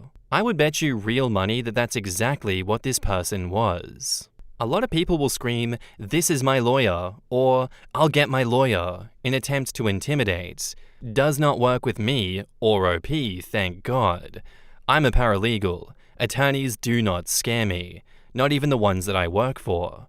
If anyone were to tell me that they'll hire an attorney, I'd say great. They can talk to my bosses and it won't cost me a penny, unlike the $25K retainer that you'll have to pay. Sure you want to do this? Not the asshole. Spend it all, and if you can't, then donate whatever is left in your son and husband's name to charities that they would support. That is a wonderful suggestion. I've already made plans with whatever I will have left. I'd like to open an old age home, or at least donate to one later when everything is settled. Yeah, I don't think that you're the asshole here at all for what you've done. It's very obvious that she's a money-hungry, complete piece of shit for what she's done, and was influenced by those around her, but that does not excuse the behavior at all. It just means that she had a network of people trying to get all that money from you. You didn't give in to bullies, you didn't allow them to steal from you, and you stood your ground. I don't know why you would think you're an asshole here for that. Like, she's not owed that money if it's all in your name now. And especially after her harassing and intimidating you like this, I don't blame you for just disappearing like that. Not the asshole. And now, onto the updates. Hi everyone, it's been a while since my last post, and I wanted to give an update.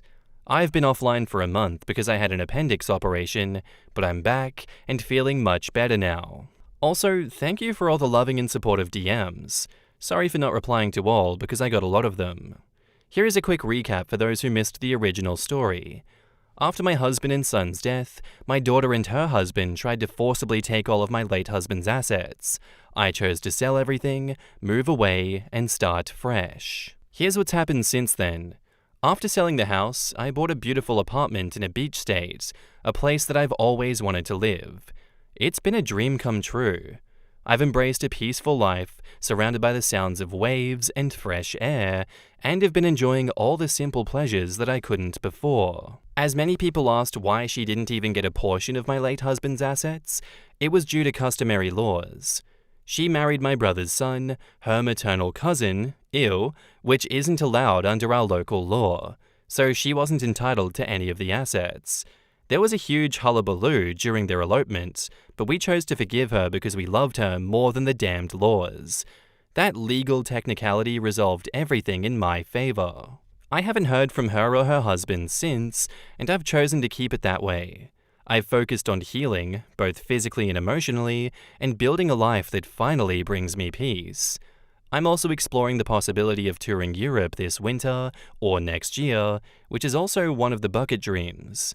Thank you to everyone who supported me through this journey. Your kind words helped me more than you know. I love you all. In the comments, Nana Leone says, "Best wishes. It's amazing how interstate inheritance laws vary country to country, even state to state. I guess your daughter and nephew should have done a little research before they illegally married. Wouldn't have made a difference to inheritance where I live. Your daughter and her husband are deranged and not in a benign fashion. Stay safe, OP." Holy crap, good to hear that you're doing well after all of that. Piece of advice, get your will in order. Find someone that is not your daughter to give it to, even if it's just a charity that you believe in. It's a lot easier than you'd think. Most attorneys don't charge a lot for it, and it'll be additional peace of mind for you to enjoy. What in the Alabama did I just read? Yeah, I was wondering why in the original, OP said her daughter married the man of her choice, and then never mentioned it again. I get it now. I just took that to mean someone that we didn't care for, not first cousin. Yikes. She married her cousin? I'm glad she didn't give her anything, not due to the cousin part, but because she's treating her so awfully. I hope she continues to live a good life on her beach. Marrying cousins, father's sister's kids or mother's brother's kids, is a pretty common occurrence in some places, although nowadays don't go for it because, genetics. When there is too much wealth on both sides and they want to keep it within families, they still go for it though. Sounds like the sister-in-law is a devil on her shoulder and put her up to this. Doesn't make OP's daughter innocent in the matter. In fact, I would say quite the opposite. With her throwing away her relationship with her mum to get her husband to extort her, If they had just been patient and the daughter hadn't gone no contact, OP probably would have left her a will. Insane behavior. I didn't like her at all beforehand, but now knowing that she married her first cousin, what in the Roll Tide kind of Alabama shit is going on here? Send her to hell, lock her up, throw away the key. I'm done with society for today. Thank you for sharing the story with us, OP. I'm sorry that you had to experience all of that, but it sounds like you are much better off in life right now and you're going to enjoy a very peaceful rest of your life by the beach. Best of luck and best wishes. Am I the asshole here for considering postponing my wedding after I saw how my fiancé talks about me in his group chat? Hi everyone. I hope you guys can give me some insight and help with this situation. So me, 24 female, and my soon-to-be husband, 24 male, had been together since we were both 17. He was my first everything. First boyfriend, first kiss. He took my virginity. Literally my first for everything. He proposed after I graduated nursing school, and I've never been happier. I know everyone says this, but there's literally been 0 problems and 0 red flags. I wanted to play this game that he has on his iPad because I've been borderline addicted to it. As I was playing it, I saw a text from his group chat pop up. I ignored it, and then another came up with one of his friends saying that I'd marry a BJQ. I got confused, so I decided to open it. This group chat is men only. Some are my childhood friends too, and we hang out with these people multiple times a week. My husband sent a pros and cons list about me. I copied it, sent it to me, deleted the evidence. Here is the list. Pros: sexually eager and blowjobs whenever I want, big tits, big ass, big thighs, and a flat stomach. Doesn't let herself become frumpy and ugly, funny and smart, good cook and baker. Cons: has a lot of animals, doesn't always keep our place clean, laughs too loud, vulgar and crude, has bad breath in the mornings, and spends too much time at the gym. Is the list that bad? It made my stomach drop, and I just felt this impending dread ever since discovering it. The cons aren't that bad, but it feels so objectifying with the pros list. And as I scrolled up and read more, the worse it got. He talked to them about how he thinks I lied about being a virgin when we met because I'm too eager in wanting to try too many things. And even bragged about how he has a folder on his phone of videos and photos of me and us. Everybody dared him to send it, but he said no. But how can I be sure that he didn't send it anyways and deleted the evidence? He even talked about how there was a week that he tested to see how many blowjobs he could get out of me by simply asking for them, and decided to stop because he started to feel bad. There was more, but I can't write it out. I feel so gross and sad. I talk about him in such a different way. It feels like he only sees me as a sex object, and I see him as my other half. I've opted out of my friends' hangouts and have distanced myself from him. He's noticed and has been trying to figure out what's wrong, but I'm not even ready to tell him. I want to postpone our wedding until we can figure this out, or if it's even salvageable. Am I overreacting? Please, any and all advice is welcomed. In the comments, Reddit Lurker 1981 says, I don't think you should ever marry anyone so willing to humiliate you. He doesn't sound like he has much love or respect for you. Not a good way to start a lifelong partnership. My thoughts exactly. This is her fiancé, soon-to-be husband, and he's discussing you this way with his friends. I'm appalled at his behavior. Your fiancé/husband should be your best friend, your confidant, your soft place to fall, not someone who discusses how many blowjobs he can get out of you. I hate it when men discuss their sex lives. This is something very personal. Cancel the wedding, move out if you were living together, and start your life anew. You deserve someone who treats you with respect. I agree with all of this, but before doing anything, delete his entire folder of photos and videos. Clear the deleted items folder and anywhere that it might be backed up. He might decide to share them after all. This man has no respect for you. It's not okay for someone who's supposed to love you to talk about you in a degrading and objectifying way, and the others in the group chat are not your friends. If anything, you are now underreacting. Postponing the wedding is the minimum that you should do. Don't be fooled into staying with him because he was your first and you've put so much time and energy into the relationship. You deserve better. You have plenty of time to find a partner who respects and loves you. Not the asshole, but you may end up being one to yourself if you don't address this and demand better for yourself, even if it's with someone else. Bad breath in the morning? Like a normal person? I bet if she stopped spending too much time at the gym, that he'd complain that she's letting herself go. She doesn't keep the place clean? He could do that too. Eager to try new things means she wasn't a virgin? Or maybe she wants to have new experiences to figure out what she likes since she doesn't know if she's inexperienced. Like literally none of what he listed were cons, and now he might lose what sounds like an awesome woman. Back up to the post, we have an edit. The responses have been overwhelming. I've never used Reddit before and opted to use my friend's account, and wow, I really wasn't expecting this. I appreciate all of your guys' advice and input. Truly, this means a lot. I'll try to update when I can, but again, thank you all. I know everyone likes to make jokes about, if my group chat was leaked, I'd be in Guantanamo Bay right now. But like, is this not serious to you guys?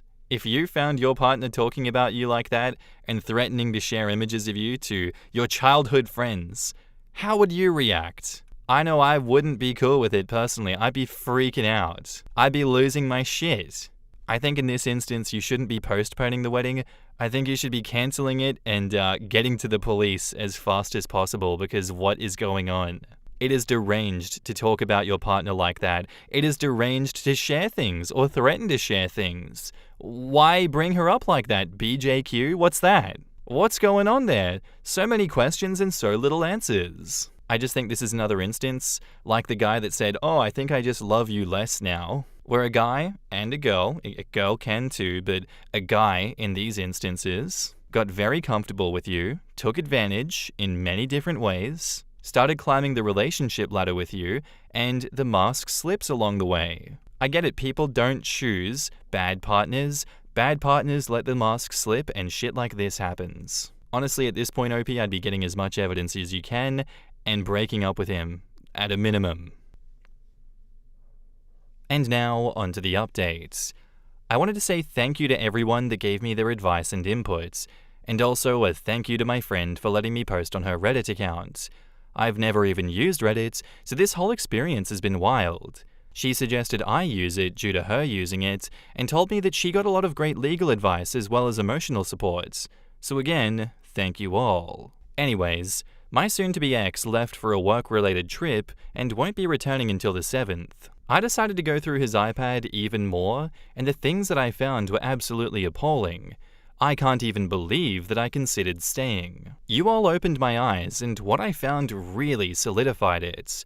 I searched the group chat more. They didn't talk about me a whole lot, but every time they did, it was so degrading and wildly inappropriate.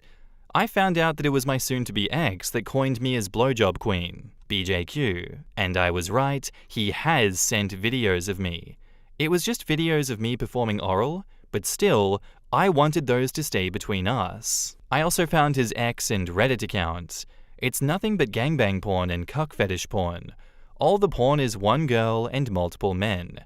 I don't want to read too much into that, but with how everything is falling, I'm scared he was going to try to share me with the men in this group chat. Which, yes, I am open-minded, but I'm firm on no threesomes and no sharing of any sort. He knows this. I also found out that he calls me Butterface. He constantly complains that I don't lean into my femininity and dress more girly. He says he hates my tattoos and piercings and said they're excessive. There's so much more, and I'm just devastated. I don't even know where to begin. I don't want to tell my family because I'm so humiliated and sad. Do I collect evidence from his iPad and take it to a lawyer? Do I start moving out while he's away? I'm just so lost right now. Thank you to everybody that has helped me open my eyes. In the comments, she added more comments saying, okay, so far I've contacted the police station. I'll be going down there in a few hours because they said that's when it's not as busy and they'll be able to assist me right away. I've changed all passwords on my banking apps that he could possibly have access to. I've screenshotted almost everything and sent it to myself. The group chat's been going since 2019, so I doubt I'll be able to reach the top.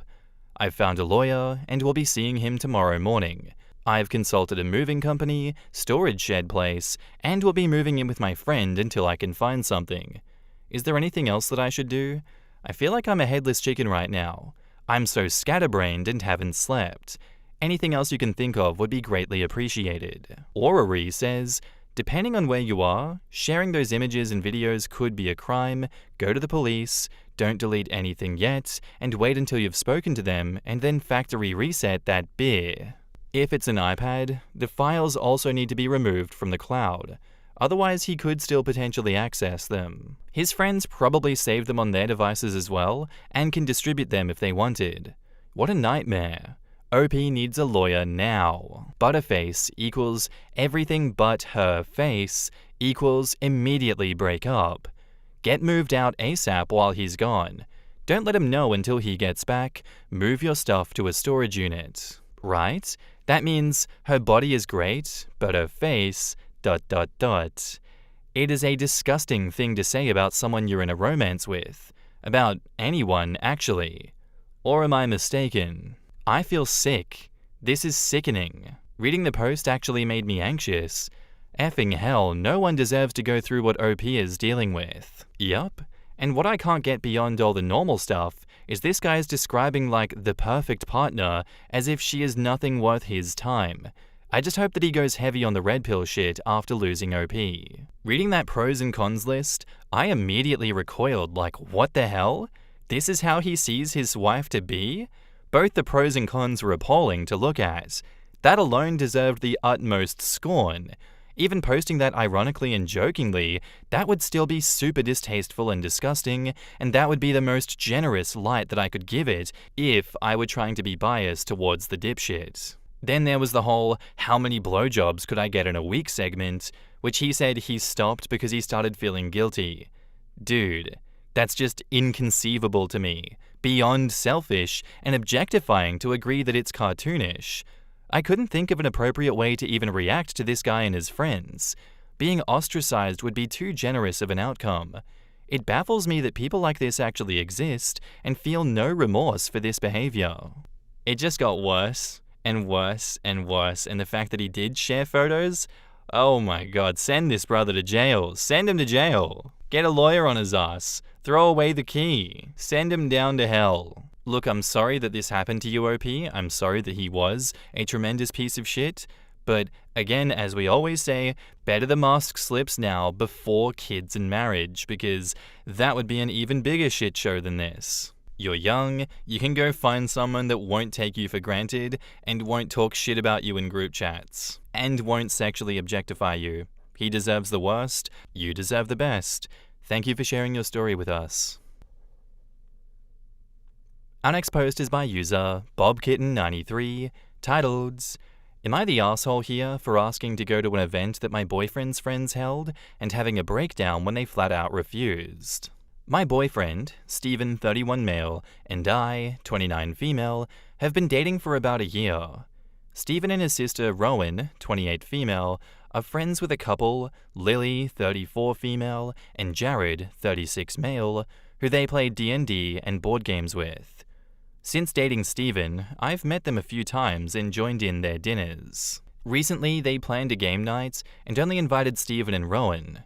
I work irregular hours, nights, schedule changes every couple of weeks, and only have one weekend day off a week, which is typically when Stephen and I get together to spend time, and they scheduled for that night. It was fairly last minute, and I felt hurt and confused about not being invited because in my experience, partners are usually included in social events, and I've always done the same for others. Also, I'm an avid gamer.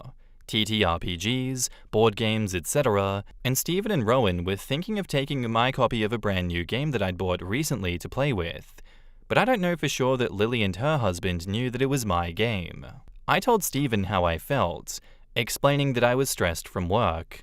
It's an emergency response type role, and it was a rough week. And I didn't want to spend the night alone.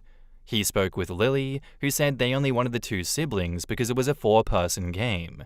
Stephen then put me on the phone with Lily and pushed me to tell her about my mental health struggle and why I wanted to come even if I just watch. So I did. even though I'm an extremely private person and never allow vulnerability outside of close relationships. She said she sympathized, but still refused and suggested that I find other coping mechanisms, like using a weighted blanket instead of relying on Stephen for support. Oh, excuse me? What? I ended the call feeling vulnerable and very upset and had a meltdown.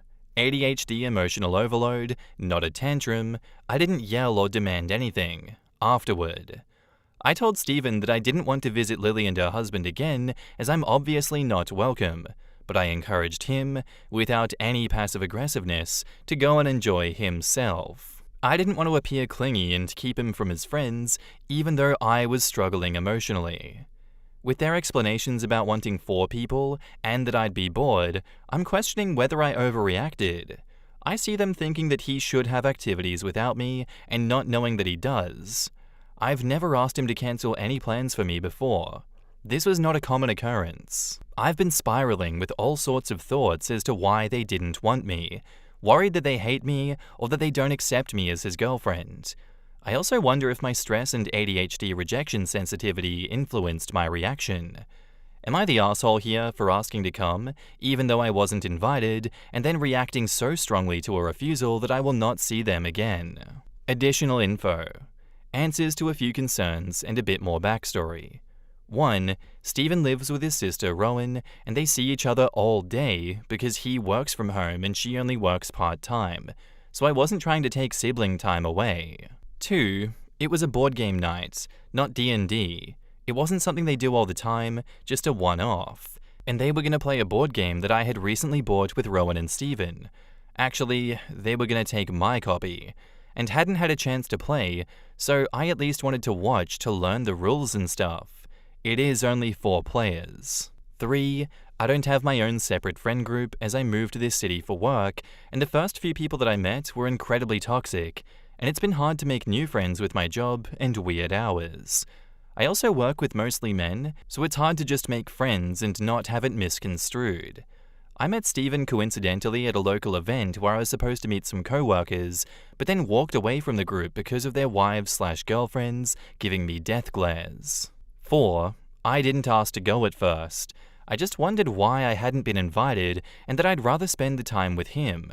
Stephen's a bit of a people pleaser, but especially with his sister, and she was on Lily's side that no, I don't need to be invited.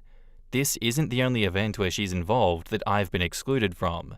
So anyway, he thought that he could talk to them into inviting me and then handed me the phone during that call. I don't think he realized the terrible position that he put us both in. I was mortified because I'm the kind of person who will never push my company where it's not wanted and will back away at the slightest hint of that from anyone. My family is all like that, with my grandma making lifelong oaths to never set foot into houses where she felt unwanted and sticking to that till her dying breath. So, I tried for Stephen's sake, thinking he knows his friends better and maybe this is a misunderstanding. 5. Stephen's previous serious girlfriend was a piece of work and an all-around awful person to be around, and I do think that I've gotten a lot of the backlash for that. I didn't understand why I was getting some weird energy in all my intro meetings with his circle until some of his friends told me that they were nervous about meeting me for the first time, but they're so glad that I'm a decent person and not like her. Maybe Lily and her hubby have not accepted that yet. She even said one day that she thinks I'll leave him after chewing him up because I'm out of his league, and I'm probably just playing with him. In the comments, A Beer and a Book says, "Not the asshole. Lily was an asshole here by being all high and mighty about game night, but the main villain is Stephen for not stepping up for OP, putting her on the spot to talk to Lily about her struggles and get lectured about coping mechanisms was a shit move. Right? If my partner told me that they were having the type of day that OP was, I'd cancel game night in a heartbeat and spend time with my partner. It's a game night, not the closing ceremony of the Olympics or some other irregular event that I'd likely not get a chance to see again. We aren't talking about teenagers here. These are supposedly fully fledged adults, and they act like children. It's a tad concerning at 31 years old that OP's partner can't see that his partner needs him after a bad day. Exactly. He had zero sympathy for OP needing some TLC on her night off and pawned her off on his ex-friends with benefits so she could tell OP to get lost and get over it. Does game night often fall on her nights off? Seems that she could start arranging her own social life around that and find some people who enjoy her company. Something tells me that this wasn't a one-off, I need you type of thing. That may be so, but she only gets 1 day off a week. It's not unusual that she would want to spend that night with her partner. Not the asshole. Steven shouldn't have pushed you that way at all. It was an asshole move on his behalf to put you in that position. And as a fellow emergency care worker, when you have a terrible week and a horrible shift, sometimes all you need is to have downtime with your partner, be it to relax, offload, whatever. So while normally I would say that it was an asshole move to go nuclear over someone turning you down, it doesn't feel like it was the lack of an invite that set you off, but instead being pushed into talking about your personal difficulties when you didn't need to. Steven has a shit ton of making up to do. I kinda feel like everyone's the asshole here. Steven should have never put you in that position and handled shit like a man. You cancel if your significant other is feeling bad or isn't down with you going. Lily sounds like a B. I would have just picked up a new game that you all could have played if I was hosting and my friend's partner wanted to come along. Games are fun with people. What's the issue? I get where you're coming from with the situation, and I probably wouldn't be okay with their dynamic. However, I like some separation from my partners. So if my boyfriend had friends that he hadn't openly discussed banging, and I hadn't been straight up denied entry, I would have been fine with him going to play games with friends, especially if it was something he did pre-me. I feel like this is one of those ones that's just going to get really tiring really fast because no one here is an adult. But I'm on your side, OP, with this one. I don't understand how he said that everyone's an asshole because that would include you, and I don't know what you've done wrong. Is existing your crime? Is the crime having a bad day, taking one down, and singing a sad song just to turn it around? I just feel like your boyfriend putting you on the phone was such a spineless thing to do. What the hell? Yes. I don't want to solve this situation and be the mediator, and I want to use the 1 day that my partner has off to, kind of regulate her emotions and be at peace and say screw her because I'm not going to fight for her. I'm going to let her be emotionally abused by Lily, who's going to tell her to go trauma dump somewhere else. Hey woman, stop beating your boyfriend over the head with your emotions. Go wear a weighted blanket like a real man, huh? That'll take the edge off. Go doom scroll on TikTok, that'll make you feel better. Don't bore us with your, I want to go play board games and socialize with friends. What's wrong with you? You should be socially isolating and destroying your mental health. Hock tour. Anyway, my stance is not the asshole on this one personally. And now, onto the update. Steven realized the toll that it had on me, apologized, and said that he would stay with me. But I told him to go. I assured him that I would deal with my own feelings on my own. And I especially didn't want his sister to think anything bad about me since they are very close. I wanted to put the whole thing behind me, having come to the conclusion that I won't be friends with Lily and her spouse, but I don't want to ruin his friendship. Then he told me today that they set up the game, but then just got food and chatted and hung out all night.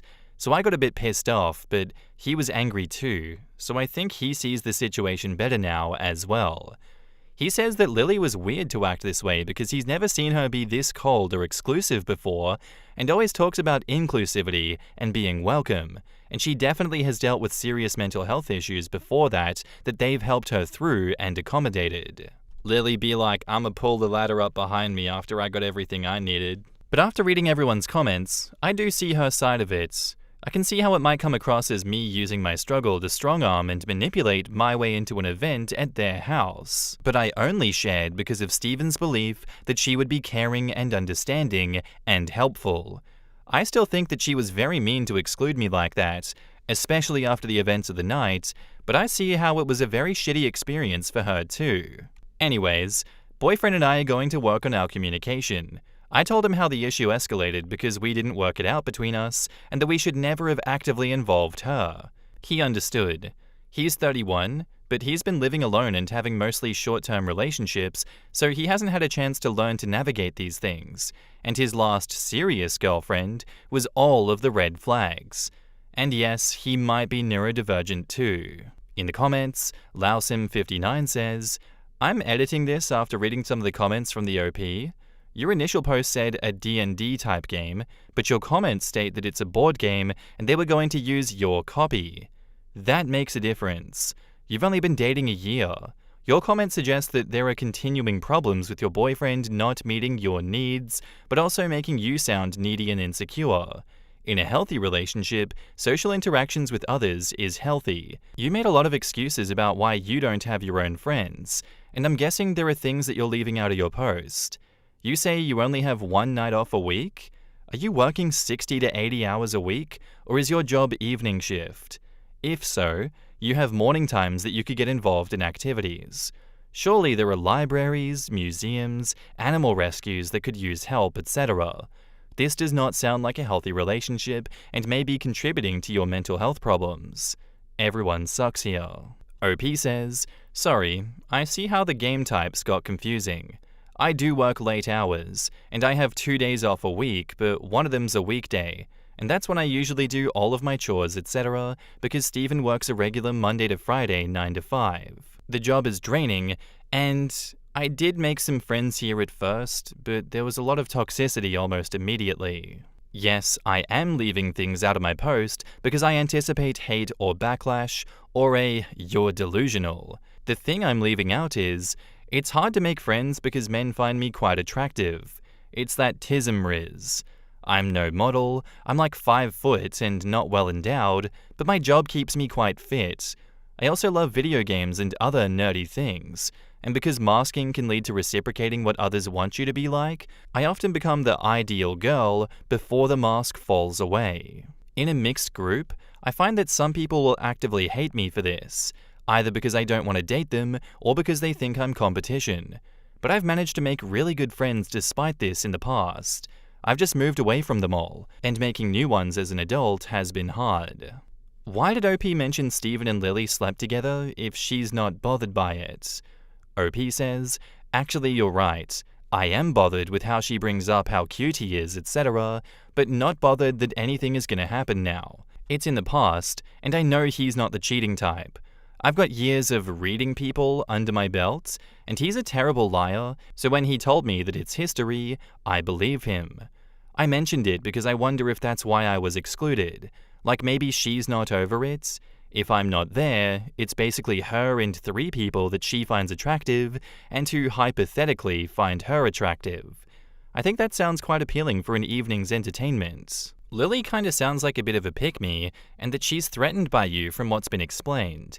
You mentioned your boyfriend is 30 and hasn't had any real long-term relationships, which is why this behavior might not have shown up with previous girlfriends. Her acting like this could be because your boyfriend cares about you and is more serious about you than he was with his exes. I'd be on the lookout for any more sabotaging behavior. I don't think it's that she's not over your boyfriend necessarily, but it does make you the most important girl to him aside from family. And maybe even more than them in some cases, which could be an issue for her if she's used to him prioritizing her or giving her more attention given their history than just an opposite-sex friend where physical attraction isn't involved in the dynamic. Hopefully your boyfriend backs you up when it comes to her, and maybe talk to Rowan to see if you've ever insulted or hurt her feelings just to cover your bases. OP replies, oh, maybe I've upset Rowan somehow. I just don't know how. Lily is very fierce and protecting of Rowan, so that could be it. The only thing I can think of is something that happened with another friend of Rowan's. Honestly, it probably requires a whole nother am I the asshole, because that situation has me super confused as well. I'm new to this Reddit. Should I discuss it as a comment or make another post? OP on what happened in the past. Reddit won't let me do that, so here it is. I can only ever think of one event that did it. It was a few months into our relationship, and I'd met Rowan a few times.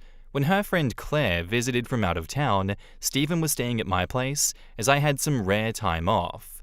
I wanted to spend time with him, but he mentioned needing to go home because Claire was arriving.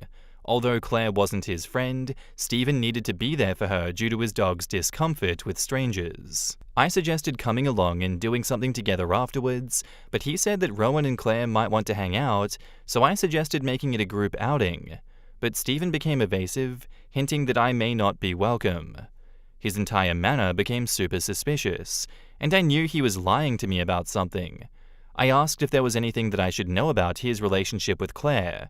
He said that wasn't it. They had chatted online a little and joked about banging when she visited if he was single, but he's not single, so of course that's not gonna happen. He said there was nothing between Claire and him, but Rowan might not appreciate me coming along, so he had to ask permission. He called Rowan, who said that it was fine for me to join. After that, Stephen's behavior returned back to normal, and we went to his place and then out for dinner. The evening went well, and I enjoyed meeting Claire, who seemed friendly. After dinner, I noticed that Claire looked tired and made a comment that I thought was harmless. "Aw, your expression reminds me of a grandmother who's happy to see her grandchildren but is very tired and wants to go to bed now." Claire was shocked and embarrassed, and Rowan gasped, saying, "Oh my god, that's savage." Everyone, including Claire, laughed, but I knew that I'd said something wrong and apologized immediately. The next day, we went out thrifting, and Rowan stopped me in the parking lot with Stephen, saying my comment was inappropriate and made Claire cry for being called out for her tiredness. She told me to be more mindful of my words. I apologized repeatedly and asked to apologize to Claire again, but was told that she didn't want to talk about it. Stephen supported Rowan's view, saying that I needed to be more careful with my words. I spent the day being extra cautious and feeling ambushed. I now see a pattern of behavior stemming from this incident. I worry that this might be why Rowan wants to exclude me from things. From her perspective, I joined her on a fun weekend with her friend and brother and made her friend cry. But really? Was my comment about Claire so inappropriate that it required a confrontation in the parking lot and exclusion from future events? In the comments, Agitated By says, "Who the hell would ever want to hang out with any of these people?" I say this as someone who loves tabletop games. Never underestimate how low our standards can go to fill up a table. I was once in a group with a dude who had something scary going on under the hood, but since he could host us... There is so much going on that we do not know. Also, OP shouldn't have let them take her game for the others to not actually get to play. How do you exclude the owner of the game from the event where it's being played? That just seems so rude to me. I've said it before and I'll say it again. My biggest disappointment of adulthood was finding out that many people never mature beyond middle school. That's exactly the point where some part of my brain ground to a halt. Especially since the owner hadn't even got to play it yet. Borrowing a game from someone's library that they've loved for many years is a different vibe than cracking it open for the first time ever, and specifically not inviting them to even watch and see how it's played, when it's their thing, not yours. I mean, for Christ's sake, folks, usually at least keep in mind that the owner gets first crack at something. Do these people also borrow new books before the person who bought the book has a chance to read it? Or what? There is, of course, all the rest of it, but the audacity. Would I be the arsehole if I told my best friend's ex-husband that she's not planning on remarrying him when he leaves his current wife? So my best friend and her ex-husband were couple goals. At least I know that my best friend loved him so much. When she found out that he cheated on her with a coworker, she was in so much pain that she miscarried. She left him, of course. After a short while, we heard that he started dating that colleague. This gave her more pain, and it didn't help that the woman was gloating about it on social media. Anyway, my friend started speaking to her ex again and told him that she missed him, etc. He left the coworker, but then my best friend said that she couldn't forgive him anyway and broke it off again. Again, he started to date the coworker. This time, the coworker demanded that they get married because of what he did when he left her. This time my friend was very cool about it. She wasn't in pain, and she just said, "Oh well." They got married last August. Today I know why she's been so cool about it. She's been talking to him again, and before resuming any relationship with him, she wants him to get divorced. Then she told me that once he is divorced, she'll tell him that she didn't want him anymore. I was shocked. I told her so, but she was very indifferent, saying that she didn't lead him on, didn't sleep with him, and didn't promise him anything. Just that she wouldn't want to have anything to do with him if he was married. I told her that this was going too far, but she got upset and told me that I would be the arsehole if I warned any of them. Am I the asshole here? In the comments, K Italy says, frankly, the most important thing for you here is helping your friend move on. Whether she's an asshole or not doesn't matter. She shouldn't spend her time plotting revenge because it's not healthy for her. OP says, that's the thing. I'm not sure if she's handling the situation the best way to move on. I'm worried about her. I agree, but that's not going to be solved by telling the ex. Leave the ex to his own devices. He's obviously an idiot anyway. Try to help your friend to move on for real if you can. She might need therapy, especially grief therapy for the miscarriage. You would be the asshole. The ex and his girlfriend or wife will probably not believe you because you're the ex's best friend, and your best friend will not forgive you for betraying her confidence. Stay out of it and tell your friend that you don't want to hear any more about her plans. OP says, I understand, but isn't that going too far? No, she wouldn't be doing anything. She didn't make any promises, she isn't the one married, and she's just returning his karma. It would all be on him, and the results would be the consequences of his actions. To be honest, all this story is telling me is that man doesn't care about either woman. He most likely was never loyal to the affair partner anyways, and just likes playing games between two women that seem to be vengeful towards each other. Your friend wants to show the affair partner that she isn't special, and the affair partner wanted marriage to make her win, quote-unquote, seems solid. But yeah, just stay out of it because if he can be easily convinced now, even if it wasn't your friend, it was going to be another woman. He seems to struggle with temptation. Honestly, just stay out of it. Like, do you really want to get involved in this mess, OP? Is it really worth it to get in between all of this messiness? I think you'd just be an asshole to yourself by making things even more complicated than they need to be. Just sit back, relax, have some popcorn, and watch the fireworks. If he is so brain dead that he repeats these same mistakes over and over again, then he deserves it. He cheated. People get destroyed emotionally from cheating, and when they act out against you for damaging them that way, expect some people to play extremely dirty, like your friend is here. And do you really want to get involved in that? Because I would not. Update. So here's my update on what happened to my best friend and her ex-husband.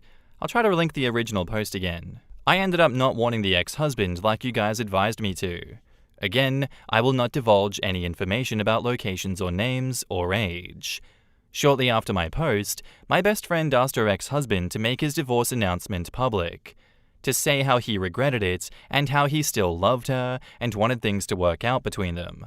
I guess she wanted everything to be on social media for everyone to see. He was more than willing to do it.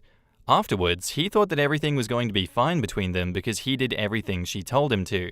He showered her with flowers sent to her place every morning, and expensive gifts that my best friend just kept in her hole, unopened. She told him that she didn't trust him yet because as long as the divorce wasn't finalized, he could always take advantage of her and go back to his co-worker. The divorce was finalized last week, and of course, the first thing her ex did was calling her to tell her the news. After that, she ghosted him, and she hasn't answered his calls since. I met her yesterday, and she was so elated. I have never thought that vindictiveness and revenge would make someone this happy. She said that this was the first time she felt happy since she found out about the affair. I felt very sad inside, and I don't know why. I love my friend, and I don't want her to change, but I don't recognize her these days. I asked her if this was it, if she really felt happy, and she said that she did. She was ready to move on. I asked her what if he and the colleague ended up back together. She said that she wouldn't care at all, that she hoped that they would get back together now with what happened always being between them, but that she wouldn't begrudge them moving on. Separately or together, she didn't care anymore. She sent back all the unopened gifts. I don't know what to feel, but terrible sadness. These two loved each other more than anything and were so happy together at one point in their lives, and now, and my friend, she was the kindest person I know, and now, oh well, this is my update. In the comments, there's a reason people hate cheaters so much. The damage it does is severe. Cheating cuts deep because it destroys trust and leaves lasting emotional scars. The damage can be severe, and that's why so many people feel so strongly against it. I'm so strongly against it because how can you be brave enough to screw someone without telling your partner, but not brave enough to just break up with them, like bro? Because cheating is not bravery, that's cowardice. Cheaters don't think they'll get caught, so by cheating, they're just fulfilling their own desires and still have a loving home to go back to.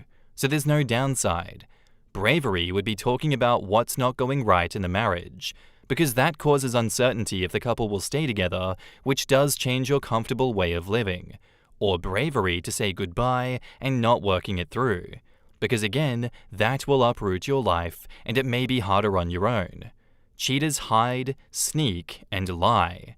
Those are words to describe cowardice. Let me get this straight. 1. He cheats with coworker, causes her a late miscarriage.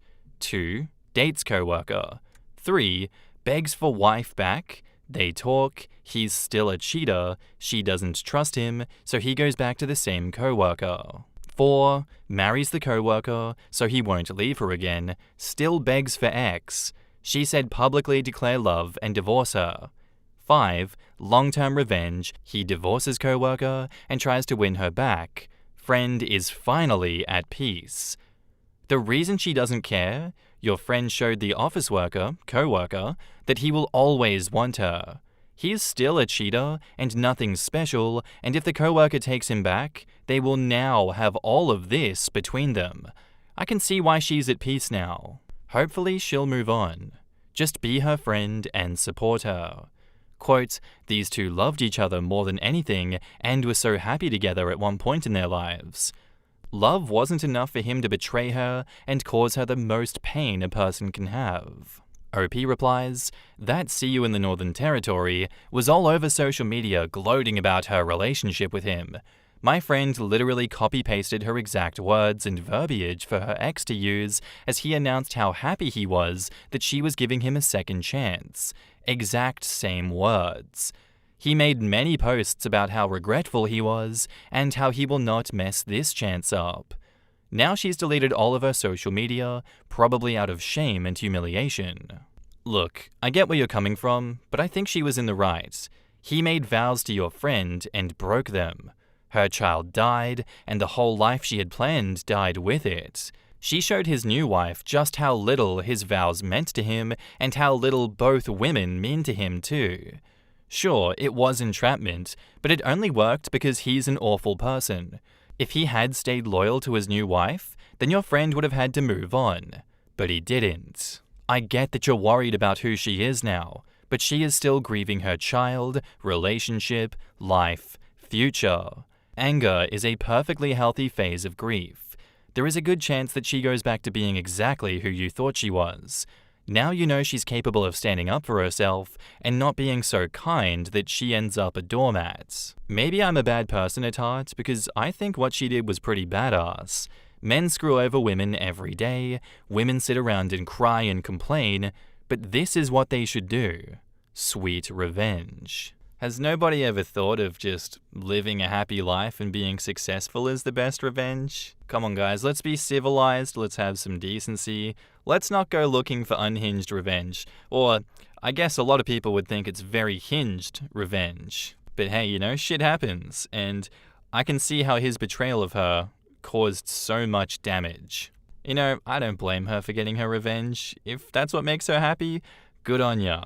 Sometimes we just need to, savage those that did us wrong a few times to really get the edge off, huh? Gotta get them to confess their sins on social media, so the world can see what they've done. Beautiful. Chef's kiss, huh? Good job, OP's friend. And good job, OP, for not getting involved. Thank you for sharing the story.